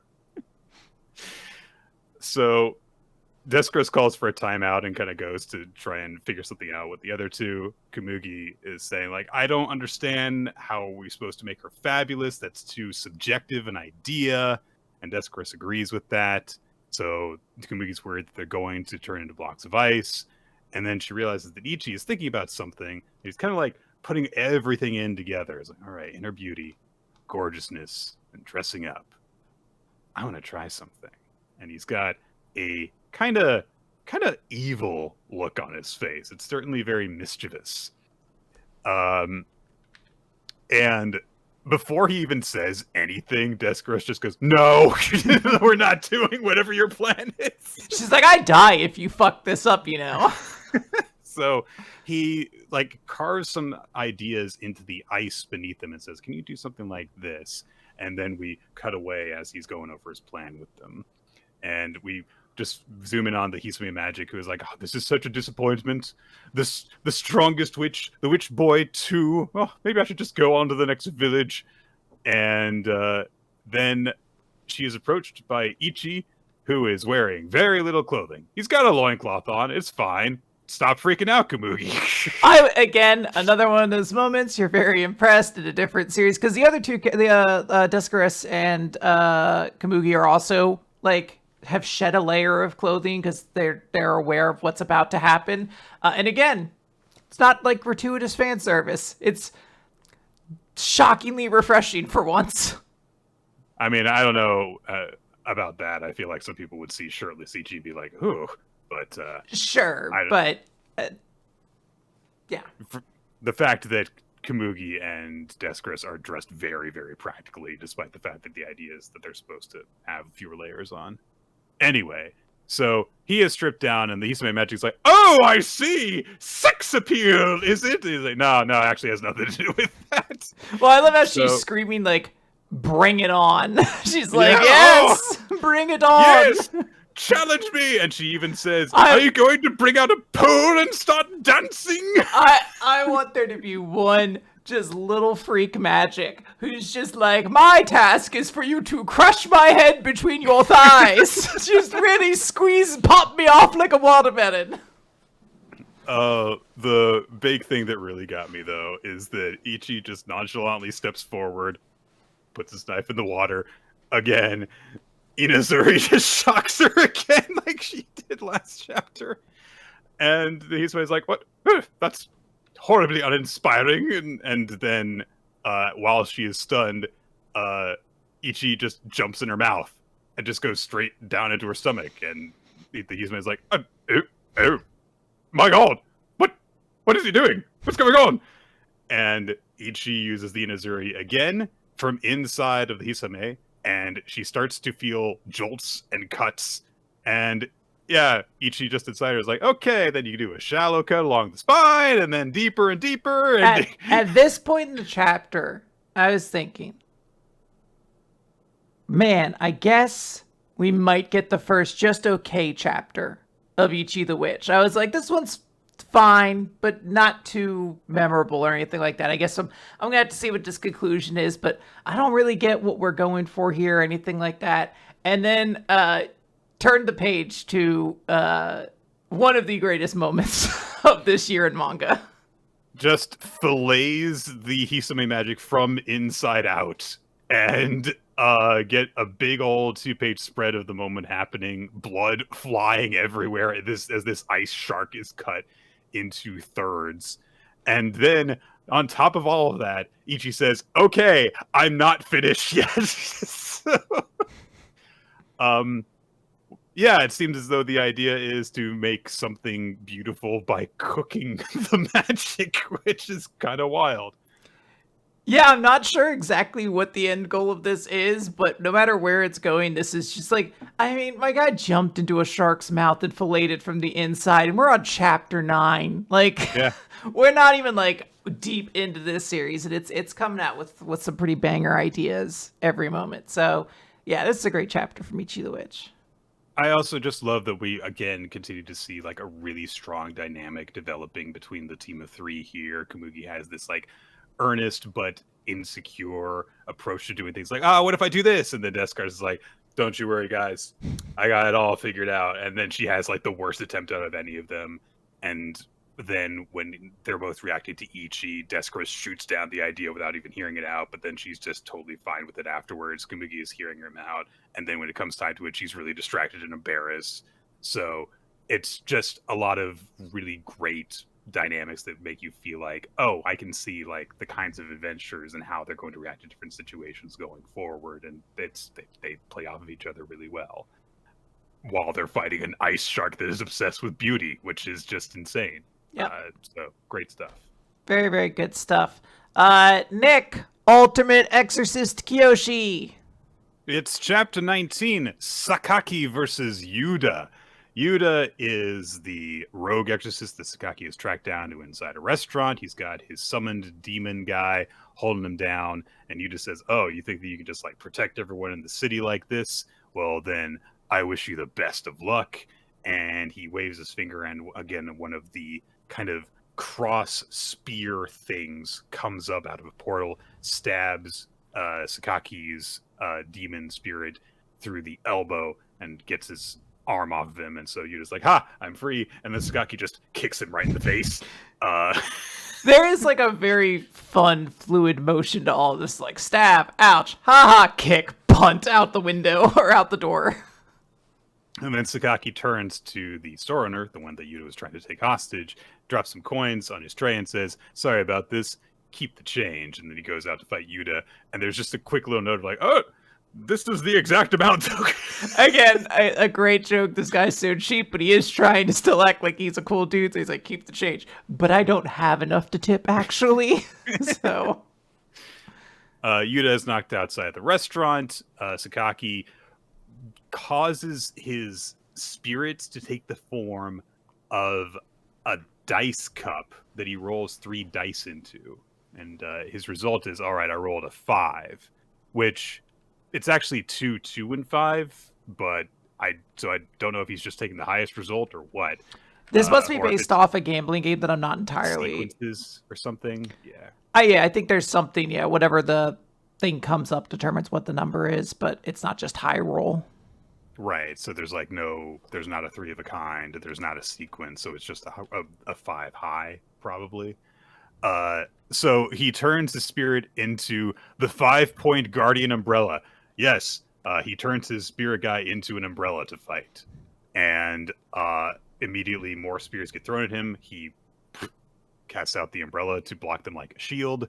More spears come down from the sky to attack the people in the street, so Sakaki throws out the umbrella to make a barrier over them, which causes the umbrella to not be in his grasp. So the guy zips in and does the new Exorcist special, tries to attack him really quickly from behind, but Sakaki dodges it, grabs the spear, whirls around, punches the dude right in the face, and knocks him into a building.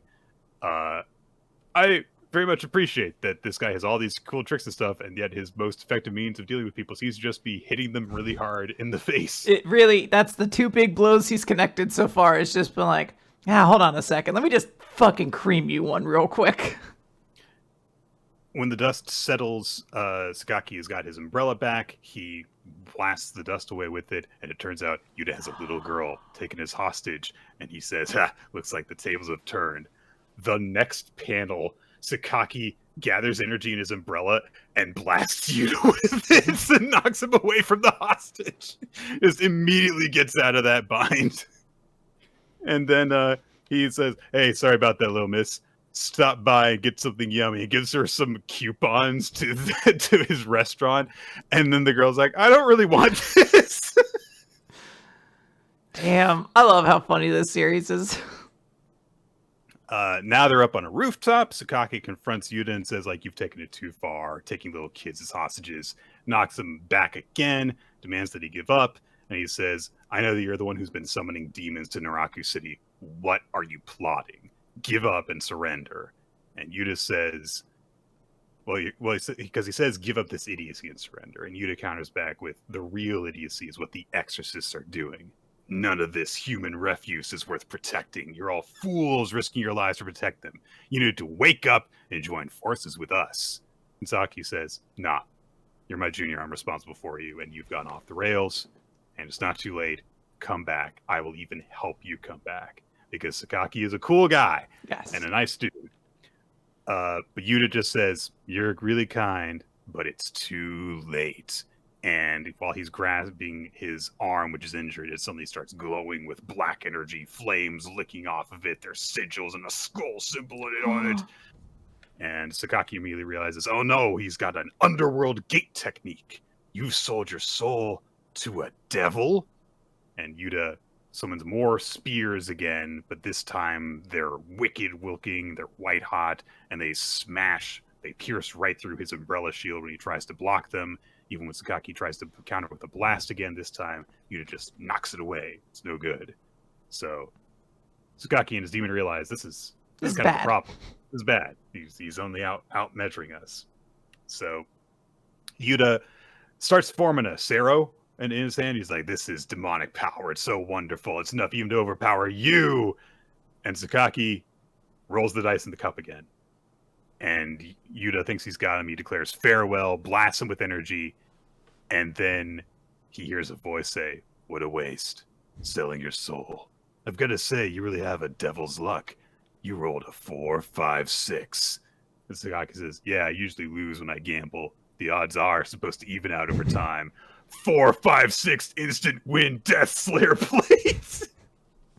Just a badass katana with eyes in it, and immediately swings the sword, cuts off Yuta's demon arm, just immediately takes it out. It is pretty satisfying to see this guy who's supposed to, I feel like, be like the next big antagonistic threat in this series, and he's just gotten his shit pushed in by this dude throughout most of this chapter. Like, he obviously had a bit of a turnabout there for a moment. My dude's been like punched in the mouth like 4 times and his arm cut off. This isn't like a dominating performance. No. So Sakaki holds the sword to him, has him say like, hey, just accept it. And Yuta says, I guess I'm still no match for you. But are you sure you should be wasting your time on me? I hear that Kiyoshi kid is wicked strong. All I'm here to do is buy time until his arrival.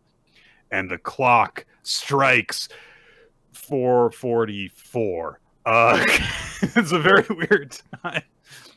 But lightning strikes down from the sky, and Yuta continues saying, did you know? Human desire and curiosity know no bounds. Those fools will summon him without me having to lift a finger.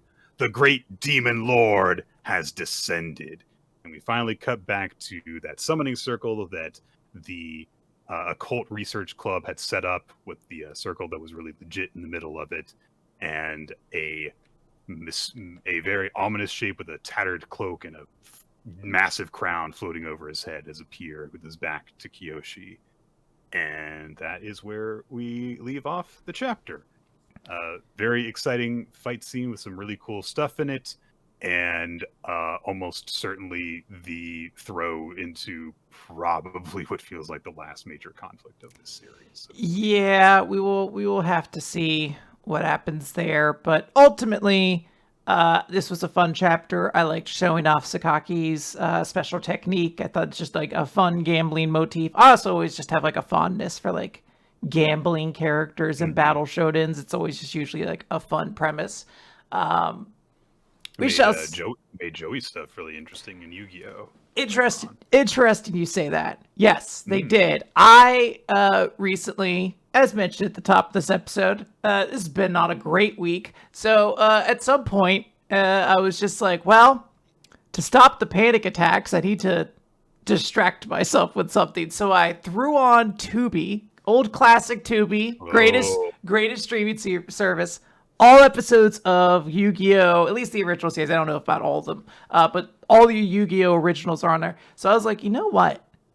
I never finished this series. Like, I never finished the Orichalcos arc, because it honestly just got kind of stupid. A lot of people don't like Orichalcos. So it was very much like, okay, I get it. This feels like the fucking virtual reality shit again, where like we just kind of had to buy time. Like I don't know, I was a vibe with stuff, but I wanted to see the last arc at least, so I started watching that, which is very funny because one of Joey's first opponents is Grandpa, Yugi's grandpa. Right. And he's got the ancient deck and he's wearing a mask. Yeah, and he just keeps countering all of Joey's luck cards, but also. Yeah. That is a poorly designed tournament for many reasons. I am in the penultimate, like it's like the quarterfinals, and our final opponents are Siegfried, the clear and obvious villain of this arc. Right. Rebecca Hawkins, good character or whatever, which I'm all about. Like, I'm glad to see her get a little screen time. Unfortunately, she falls very troopy into like my character gimmick as I like Yugi, but she has like a fun deck gimmick and stuff like that. And then she does.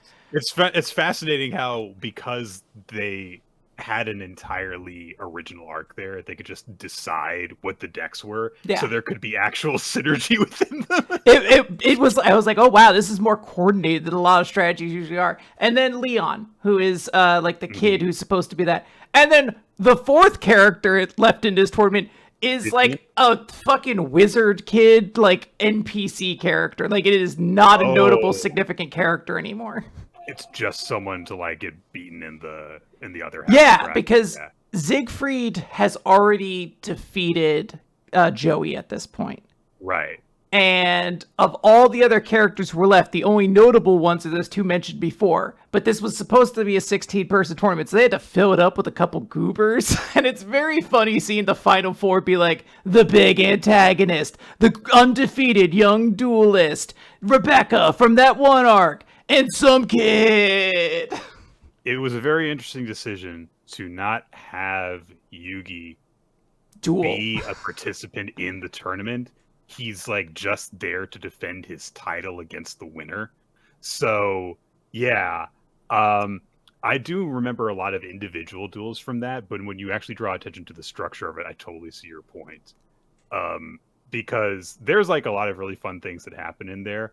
And the way that they deal with the fact that there are essentially two opponents is very interesting in the end, without giving it all away. Yeah, I'm still going to have to catch up. I'm going through a lot of other things. I'm also catching up on, or watching Dawn to Dawn and stuff like that.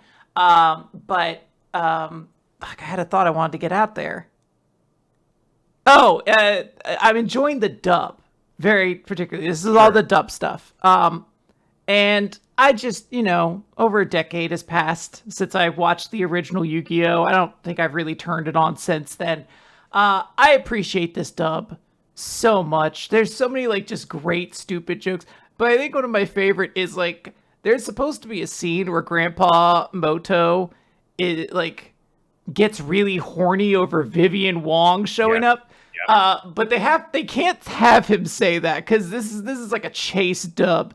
So the character has to say like, "Oh, I'm so excited! I can't wait for this duel." But like the animations of him being like, it's very funny. He throws his back out, being all horned. You should tell me when you actually get through that, because there are some weird duels that happen at the end of that arc. So yeah, is Valkyrie a real strategy, by the way? Are they like real Valkyrie cards? It was not for literally decades after that came out. It was a purely archetype made for that filler arc, and had a very good reception because the theming is really cool and some of the effects are very memorable. But they did not release actual Valkyrie cards until like a couple of years ago. Oh wow! So yeah, that's cool. All right, let's talk about Marriagetoxin. Chapter 106. So yeah. Himekawa has been captured by dangerous Takarazuka, and she is chained up to a canvas. Yeah. Like an artist's easel with a canvas as like the backboard that she's chained against. Literally, this seems like it would be so easy to break out of. I was going to say, can you not lift your arms up and then at least your arms are in front of you? Like, I can see that the legs would be difficult until you can get like the top part, but you would eventually fall forward and I don't know. This is where I'm slowly leading myself into the situation where I'm like, Nick, I could get myself out of that in 5 seconds flat. And then we do it, and it's like, oh, now. Get me down. Nick, it hurts. It hurts. So the female, one of the female love interests of the story in the shonen series has been captured and is chained up. And all of her clothes are still on. Hooray. So she looks around, realizes she's in a cell, and is like, where the hell am I? I've been abducted. Then the door bursts open, and Gero walks in. He says, hey, I'm sorry I'm late. Let's go home. And he unlocks her binds and races out the door, and Himekawa says, why are you here? And he just says, why else? Kyoko Himekawa. I'm your boyfriend, remember? Aww. And Himekawa blushes, and he takes her hand and leads her off, and then Himekawa's like, what? Wait, were we dating? Well, what about his relationship with Kime-san? But I do feel safe around him, and we've always been supporting one another. And then as she thinks about that, Gero raises ahead, and like his arm stretches out so that like even though they're still holding hands, he's getting further and further from her. And then it just, I guess, leaves her grasp too. It's an interesting visual, and then like it just stops being a thing the next time we cut to him. I don't know why it was done that way. But the point is, like, Himekawa is like, why is he so far away? Don't leave me. And then of course she wakes up, and Gero never came to save her. To the worst sight, by the way. I cannot tell you how disturbing this visual would be to wake up to. How long was he holding that expression over her face for? Also, you have to imagine Himekawa has to have a moment where she's like, I thought I dreamed up this stupid easel bondage situation, but it turns out I didn't. You actually chained me to this. This is actually the way you decided to do this. This had to have taken work. Like, you had to have people prop me up while you got the chains into position and shit like that, right? They're just dropping her constantly. Oh shit. He's like, hey, you have a couple bruised ribs. I'm sorry about that. I was going for this very thematic kind of predicament, but I recognize now I should have just put you in a cell. Dangerous Takarazuka has not taken off the sunglasses, has not taken off the As a dangerous hat. person would not. Yeah. Just looking down at her upside down too, because he's like, I guess, leaning over the easel to do this. And of course she's like grossed out when she sees him. And then she demands to know, like, where am I? Where's Kimie-san? He doesn't answer her. So instead, Himekawa was like, I get it. This has all been a trap. You let us steal the solid gold crew cut bust on purpose. But what's your goal? Do you have a grudge against me? And Takarazuka says, it's the opposite. I'm somebody who saves treasures. You're not a piece that's meant to be buried away in a damp and moldy corner, never seeing the warm sunshine. You're better off by my side, adorning and coloring the finale of my life. So how about it? Will you be my dangerous girl? If you had just approached her and said, will you be my dangerous girl? That's not a bad pickup line. But you have horribly tainted and ruined this opportunity, dude. Now, Nick, where was his first mistake in the course of all of this? Yes. The answer is just yes, all of them. Oh, so every decision he's made has been negative then. Well, the person that he is a mistake. Yes, in her eyes. And of course, he says all this, and then she doesn't even look frightened of him afterwards. Just like, no, never. I'm never gonna do that. Oh, there's so much disappointment. You just have to be like, this fucking lose. Like, no, dog, not in a million years. You're an awful person. So he whips her, just cracks the whip and snacks it against her and makes her cry out in pain. And Takarazuka says, sorry about that. Must be the age getting to me. But I've been hard of hearing lately. Can I maybe trouble you to say it? No! Just very defiant. Takarazuka whips her some more. And again, she's fully clothed. It's not a sex thing. Oh my god. Well... It's a sex thing for some people anyway, is the thing. But it's not an overtly sexual thing, at least. Gero, following the tracking information that Himekawa's crew have provided him with, has arrived at Takarazuka's museum. And then he is told over the phone, like, hey, sorry, we can't actually track her any further than this because there's too strong a jamming signal. Even our extra special GPS can't get through, whatever that means. So Garo thinks, all right, well, then that means I'm going to have to just search this entire area. But then he hears someone collapse behind him, and it's Arashiyama, who has followed Takarazuka after he kidnapped Himekawa all the way to this point. And she got beaten up before all this, too, and she's all bruised and stuff. She's got whip marks on her. Even her ham, who's on her shoulder, has a little bruise over his eye. And so Garo is like, what, Arashiyama? And she has a reaction to his presence there. Just a very big, chibi, giant, open-mouthed reaction. And then she, like, pulls at her cheeks. There's a lot of great Arashiyama expressions, rather, in this sequence. And then she's like, oh, God, I can't believe that you're here. I got to fix my mimic. No! We don't have time for that! And Garo immediately realizes, like, oh, you must have been helping Himekawa on a job. And then she thinks, well, why does he know that? Why does he know about her? And again, the two of them are just kind of starting to realize, oh, this girl's also met Garo, but at different rates and stuff. So he says, look, you can just leave this to me. Just guide me to where she might be. And you can, like, even contact me on my phone in order to do that. But Arashiyama refuses. She picks herself up and she's like, I'm going with you. And before they can continue that, Special Guards the Hound brothers arrive. So, Oh, now is it a sex thing, Nick? It's not that. It's that their whole thing is confusing. So this is somebody you're like, I don't think I quite get what the gimmick is. So they are a couple of brothers who are acting like dogs, and they have face masks on that are patterned with big sharp teeth, and they've got spiked collars, and they're pulling a sled as if they're, huskies pulling a sled in Alaska. All fair enough. But they've also got cat ears and cat paws on, which does in fact make me go, is this the theme you're going for?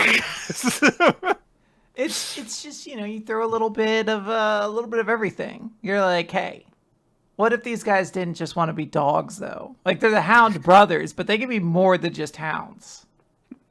And before you tell me those could be dog ears and dog paws, no. No. I refuse to give that explanation. I think someone could convince me those are dog ears, but you could not convince me those are dog paws. Those are very specifically cat claws. Like, right. I've never seen a dog with, like, claws drawn like that. Also, it's just a very stunning page turn to pull. You just go, they're talking, and then suddenly these guys show up at the top of the next page. Yeah. So they say, like, we're going to devour whatever intruders we come across. We're going to kill them. Yeah. And then there is a flash of light. And when they look, there is a huge, massive shadow of some sort of beastly entity with, like, tendrils coming out of its head. And they take one look at it, and they go, "Wolf monster!" and turn and run away. And it was all a quick trick that Himekawa pulled. I keep on saying Himekawa instead of Arashiyama. That Arashiyama pulled, where she set up, like, a canvas that a bunch of her hams were behind. And then a flashlight cast a big scary shadow. And these guys are really stupid and bad hounds because they didn't smell what it actually was, and they ran away. And Arashiyama just declares to Garo, look, Kyoko-ne acknowledged me as her professional partner. You're wrong if you think I'm just going to stay a damsel in distress forever. And she strikes a cool, triumphant pose with all of her hams being brave around her. So, yay! Arashiyama is going to stay involved in this rescue for Himekawa, and that's nice. Yeah. All right. New Exorcist, right? Yeah. All right. Chapter 73. No, this is the chapter I'm excited to talk about. Of all the ones this week. You know what I need to have? I need to have resolve, Quinn. Yeah, I was like, I cannot wait to dunk on this chapter when it eventually turns stupid. That was like the sole motivating factor to record on Wednesday. It was like, well, I get to shit on New Exorcist, I guess. Flashback to before Gakuro came in order to save Fujino, where he went to see was it Yuke? Mike, I think was her name. Something like Mizushi. that, yeah. is Rito's ex-girlfriend. So she has collapsed. She's not doing well. Mizuki, she's not doing very well. She is, got an IV going to her arm. She's collapsed on her hospital bed. And the nurse that is there says, all of a sudden she just had a really bad relapse. And Gakuro approaches and he says, "Oh, hey, it's me. Yeah, Vice Captain Rito introduced us recently. Is it okay to talk right now?" And Mizuki's like, "Yeah, sure. Why are you here?" And Gakuro's like, "Vice Captain Rito told me to come here. He said you had something to tell me." I was told to show up today. It's my first day. And immediately she's like, "Oh God, that idiot!" And she is immediately realized what has happened. Yeah. Cut to another flashback from when Fujino and Gakuro were sleeping side by side. And Shiroya thinks, I've told Yajima about this before, that I would need to return to the Fujino family someday because I would have to give back the spirit I'm contracted with. On that day, I'm sure I won't be able to stop shaking. So although I was going to ask Yajima to see me off, I stopped myself. And now we finally get to the present where Gakuro has just said, "There's no way I'm letting you go!" Rito asks Gakuro if he ever actually talked with Mizuki because he got here way sooner than expected, and Gakuro says, "She told me to stop you because you were plotting something. What's going on?" I was told to come here. It's my first day. So you told me to go somewhere, and then she told me to come back. This sounds like my first day at work where I was told to find checkered paint, and I just kept getting sent around everywhere, and I felt really bad because I never found the checkered paint. I talked to 50 people that just told me I'd find it in another place, and I felt really bad. And especially bad because that must mean nobody knows where the checkered paint is. How horribly organized do you have to be? I've been trying to make it at home. I spent years building a little machine that could separate them, but then they all mix together. It's a whole mess. I just get gray.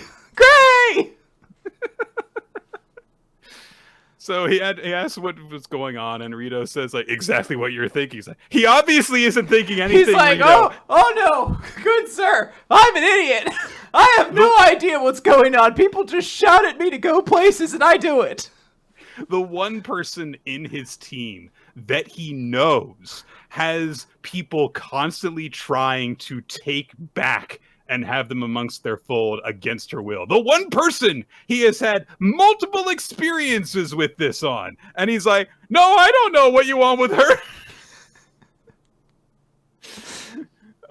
Does she owe you money? So Rito says all right, I'm going to take us somewhere else because I'll be at a disadvantage if we stay here.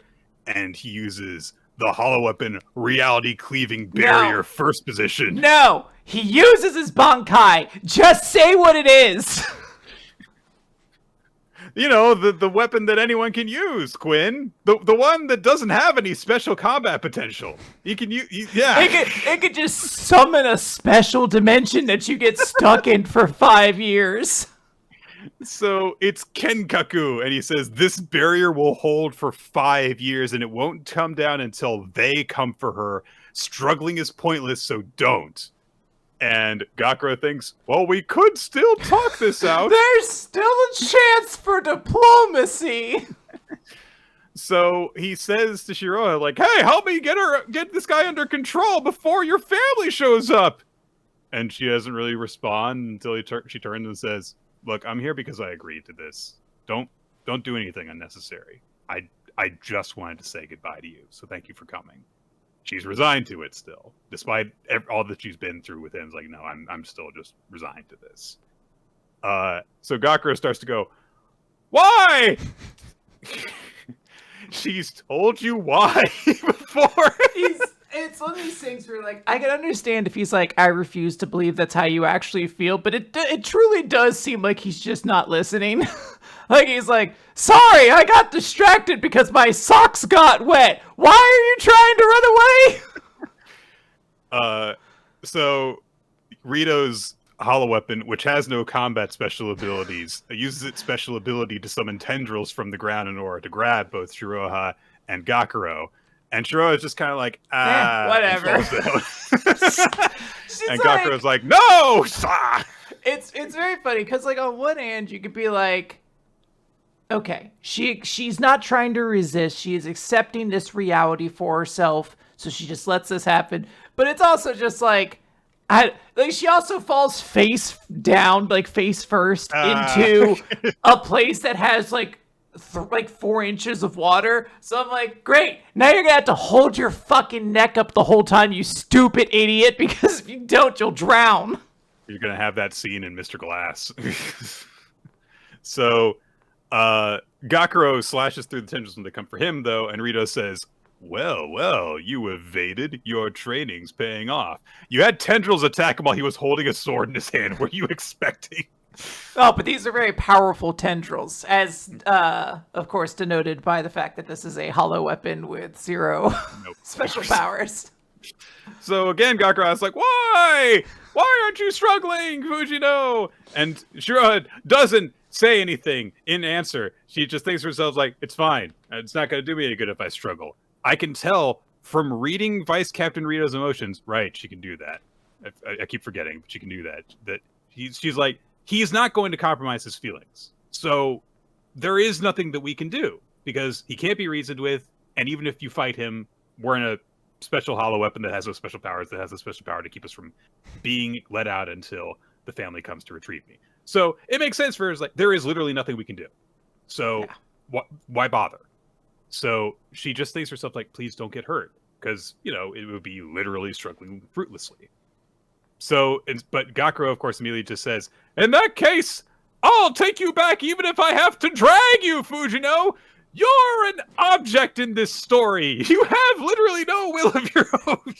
I mean, it is sad because she is sitting there thinking, like, oh, it can't just, like, I've already resigned myself to the bad ending. Now it won't even be allowed to be, like, at least a simple bad ending. Like, I have to watch someone I care about very deeply get killed in front of me. So, like, I almost kind of like her line where she's like, you're awful.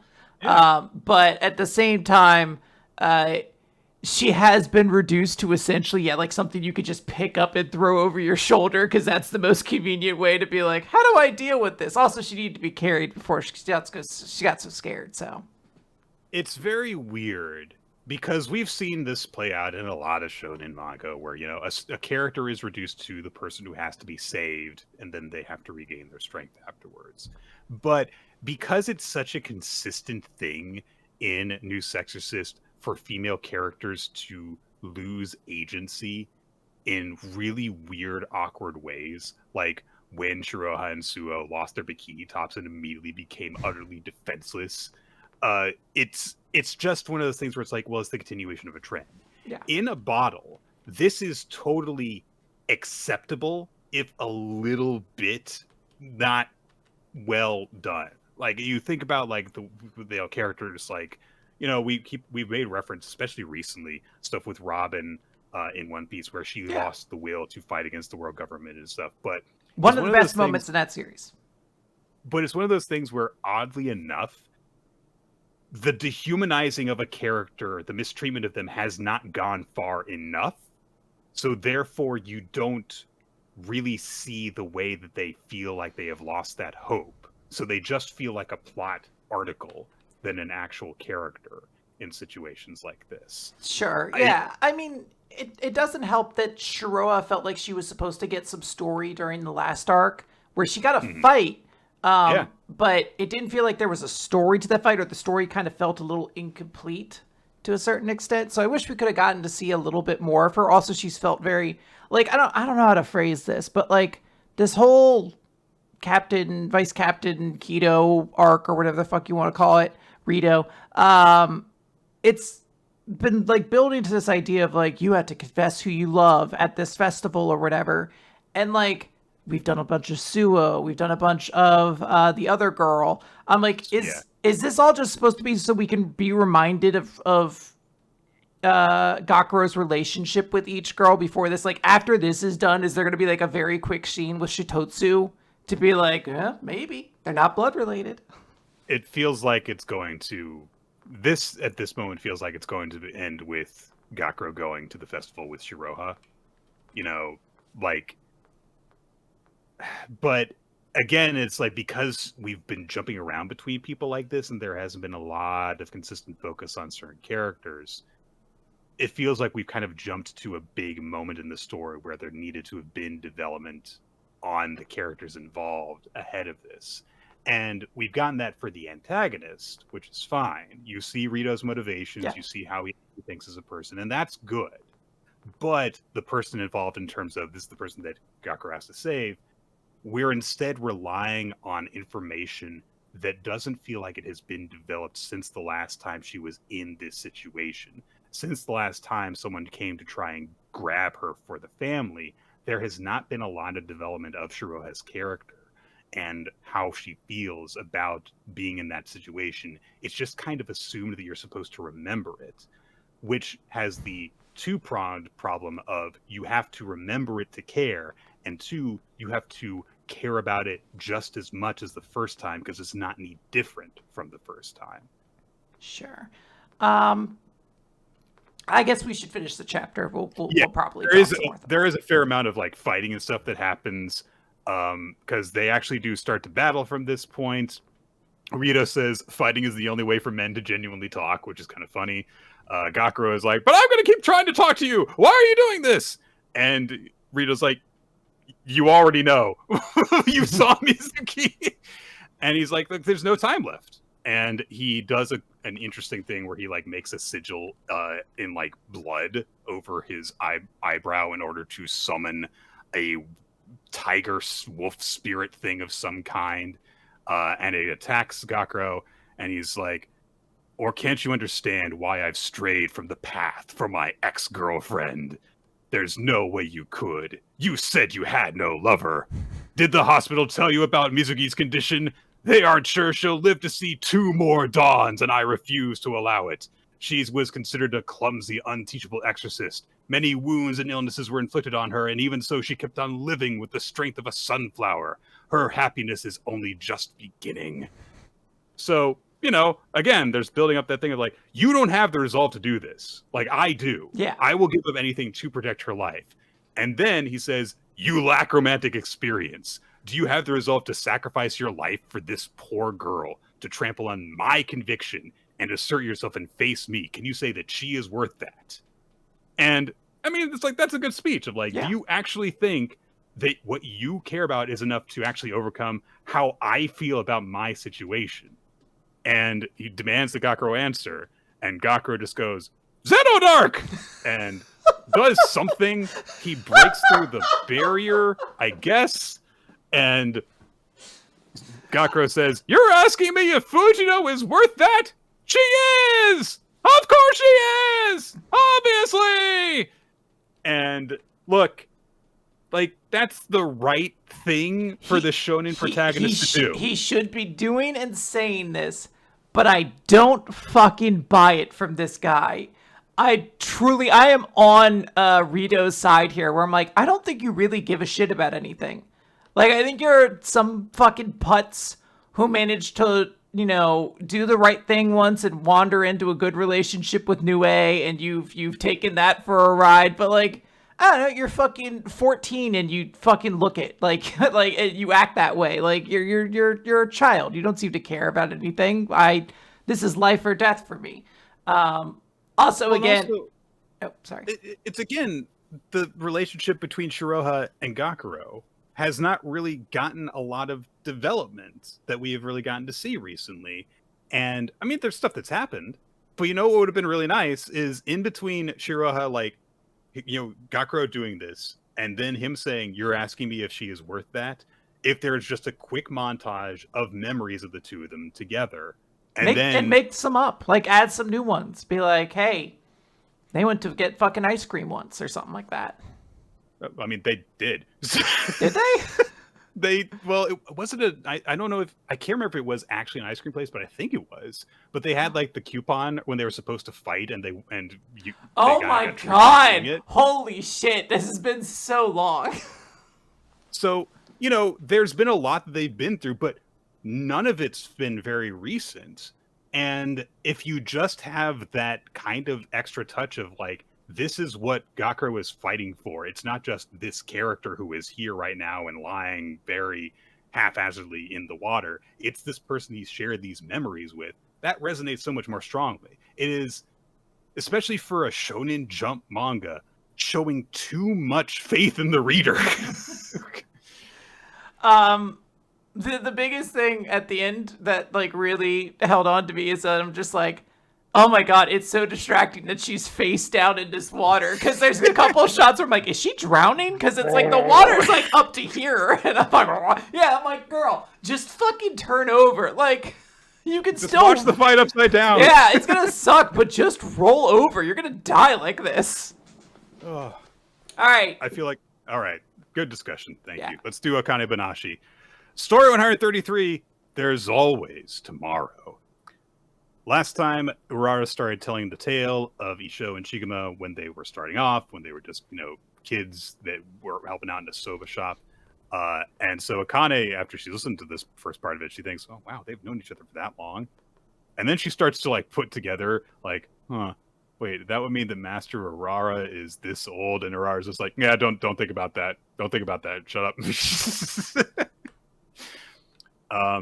Goes back into the flashback and says, so Shigema was, he was raised in the back streets of Tokyo. He was impulsive. He didn't go to school.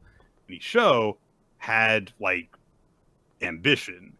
We go to a scene where Isho is helping out at the soba shop Kikuhiko, the one that we kind of saw them doing a delivery for in the last chapter.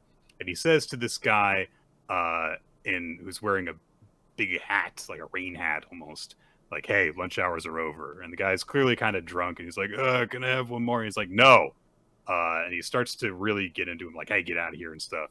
But then the lady of the soba shop says, stop that. Don't talk to a customer. Hey. Stop it. And she says, hey, would you like this? And stuff. So the man addresses Kyoe, the woman, who says, okay, yeah, I understand. It's going on your tab. Okay. And then when the guy leaves, Isho is upset, and Kyoe says, hey, why are you sulking? And Isho's you're just basically giving away free food. And she says, what do you care? You got into a brawl yesterday. You broke a bunch of our stuff. You couldn't even make a simple delivery. But then she says, I'm just doing what my late husband would have done. If he hadn't been the man he was, we wouldn't have taken you in when you were passed out on the street. So Isho got taken in by this family. The husband passed. And Isho now asks, when are you going to teach me how to make soba so that I can do this stuff? And Kyoe says, all right, let me ask you, look here. And she shows him an article from the newspaper and says, this is your family, isn't it? And there is a news article about Kuroganegumi having sales of 83.4 billion yen in this year. In 1963 money, too. That's quite a lot, yeah. An exorbitant sum of money for this company. And she says, when the firstborn son from a good family gets disowned for wanting to make his own way in the world, is it because he really wants to work at a soba shop? You're only acting on emotion, obligation, comfort, sympathy. But when you meet something that you can truly dedicate your life to, it changes the look in your eyes. And whatever that is for you, it's not soba. So, hey, it's just a nice little speech there, and I like it.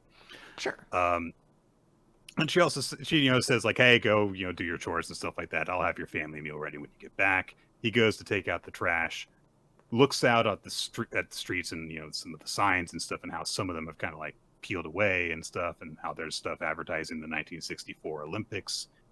And he thinks cities and people change over time, but it's you're a kid. You're gonna change. It's fine. There's a song playing that sounds like it's "I Love You Tomorrow" from Annie, but it's got slightly different lyrics, which is confusing to me. A obvious Yakuza guy shows up and he is at the front door of the soba place. So Isho says, "Hey, lunch hours are over," and the guy says, "I'm not here for food," and he starts beating up Isho. Then all the rest of the gang show up too. A crowd starts gathering, including Nick, Kuraro. It's the Japanese version of Annie called Anji. Nice. There we go. I really took a second. I was like, how do I come up with the Japanese pun on Annie? So the Yakuza guy beats him up. It turns out he is, in fact, the dad of the guy that Isho and Shiguma were beating up the previous day. He wasn't kidding. His dad is in the Yakuza. Hey, you know what? You're like, damn. He was true to his word.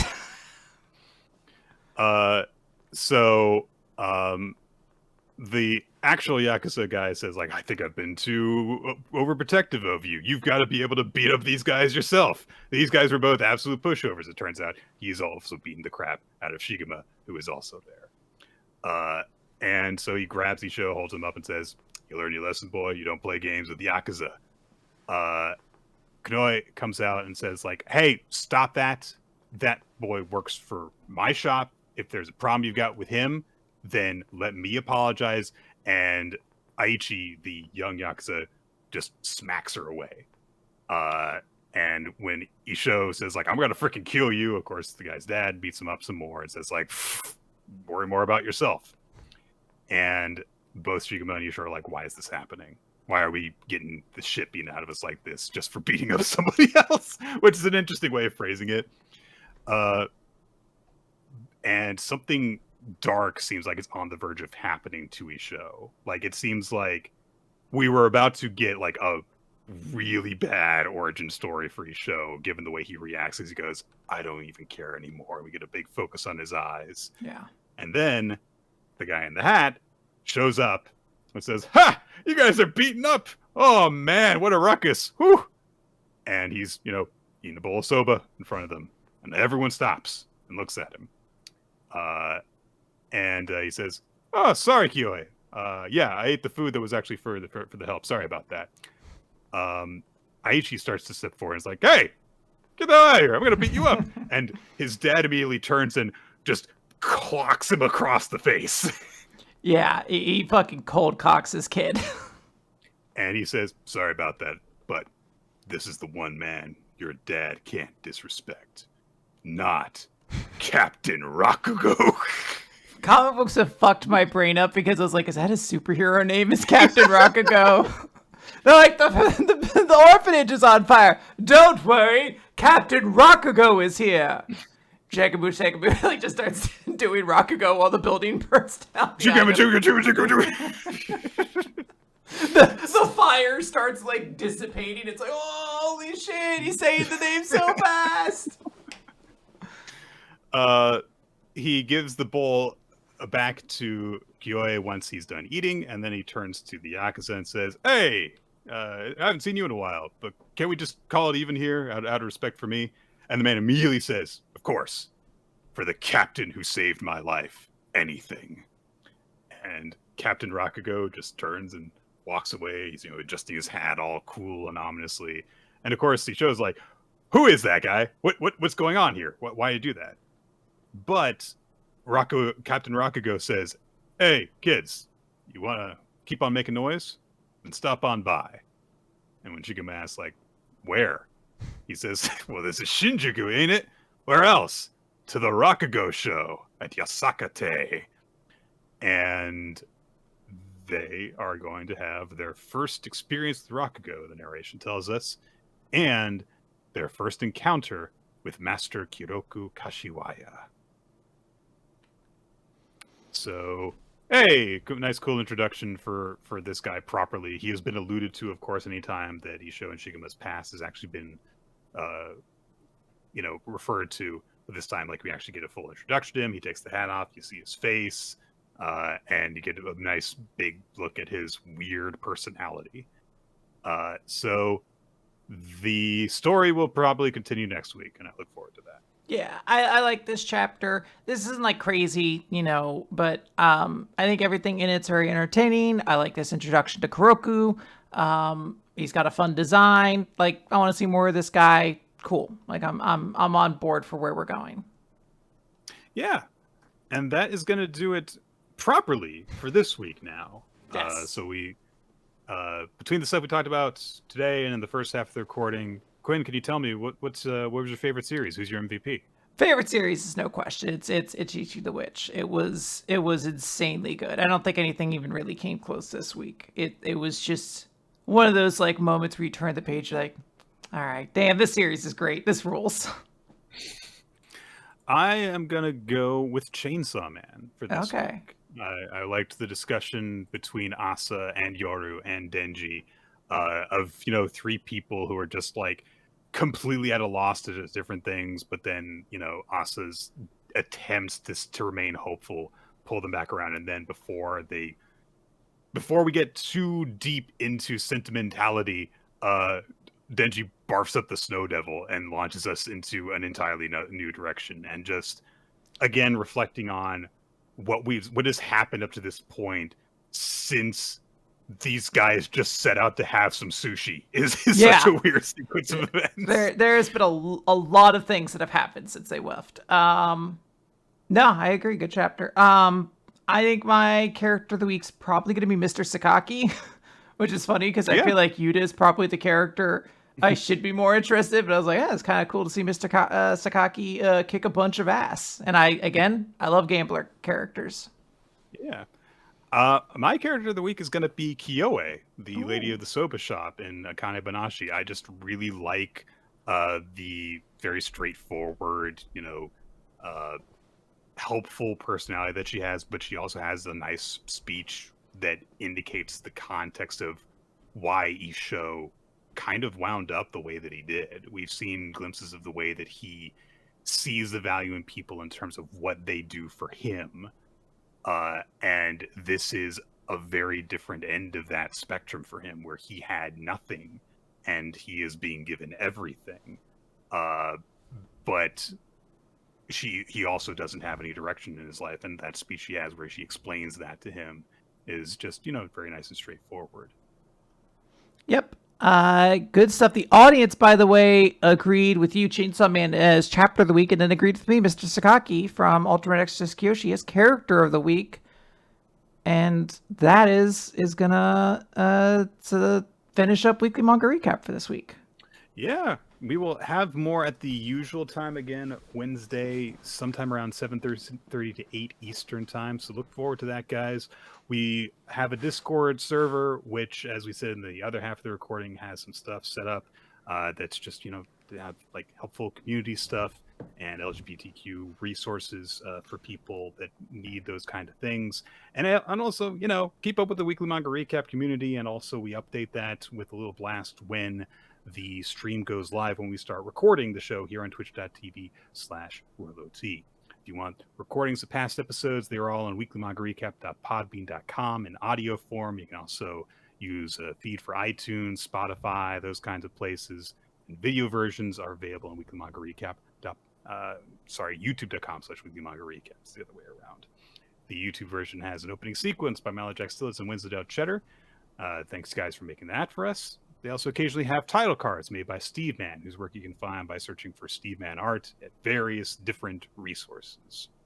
We also have a Patreon page, patreon.com/weeklymangarecap, if you would like to help financially support the show, and also get some bonus episodes where we talk about things like X-Men, weird ideas, where we did one recently where we introduced OCs for Undead Unluck and discussed a bunch of ideas for that kind of thing. And so if you want extra stuff and to help out the show a bit financially, check us out on there. Yeah, some really cool stuff. Also, I guess we should mention this. It's the notion of it. If you are going to subscribe to the Patreon, I guess don't do it through Apple. If you have an iPhone, make sure to log in through the web browser and do it through there, because if you don't, Apple was just going to take a huge chunk of whatever you're pledging. And I assume you don't want Apple necessarily to get the money. So that is unfortunately just a byproduct of what we have to do. I think Patreon was able to get around it for a while, but now that it's just integrated into it. So subscribe through the website, not through the app if you have it. Weird. Okay. All right, that's going to do it, everyone. We'll see you next Wednesday. Have a good one, everybody. Do we just end like that? Just like a normal, why not? okay. Yeah, normal this time. Okay, fair enough. Yeah, have a good one, everybody. Now you know that the stream is actually over, as opposed to me going. Yeah. Hima-Ten. Right. All right. Goodbye, everybody.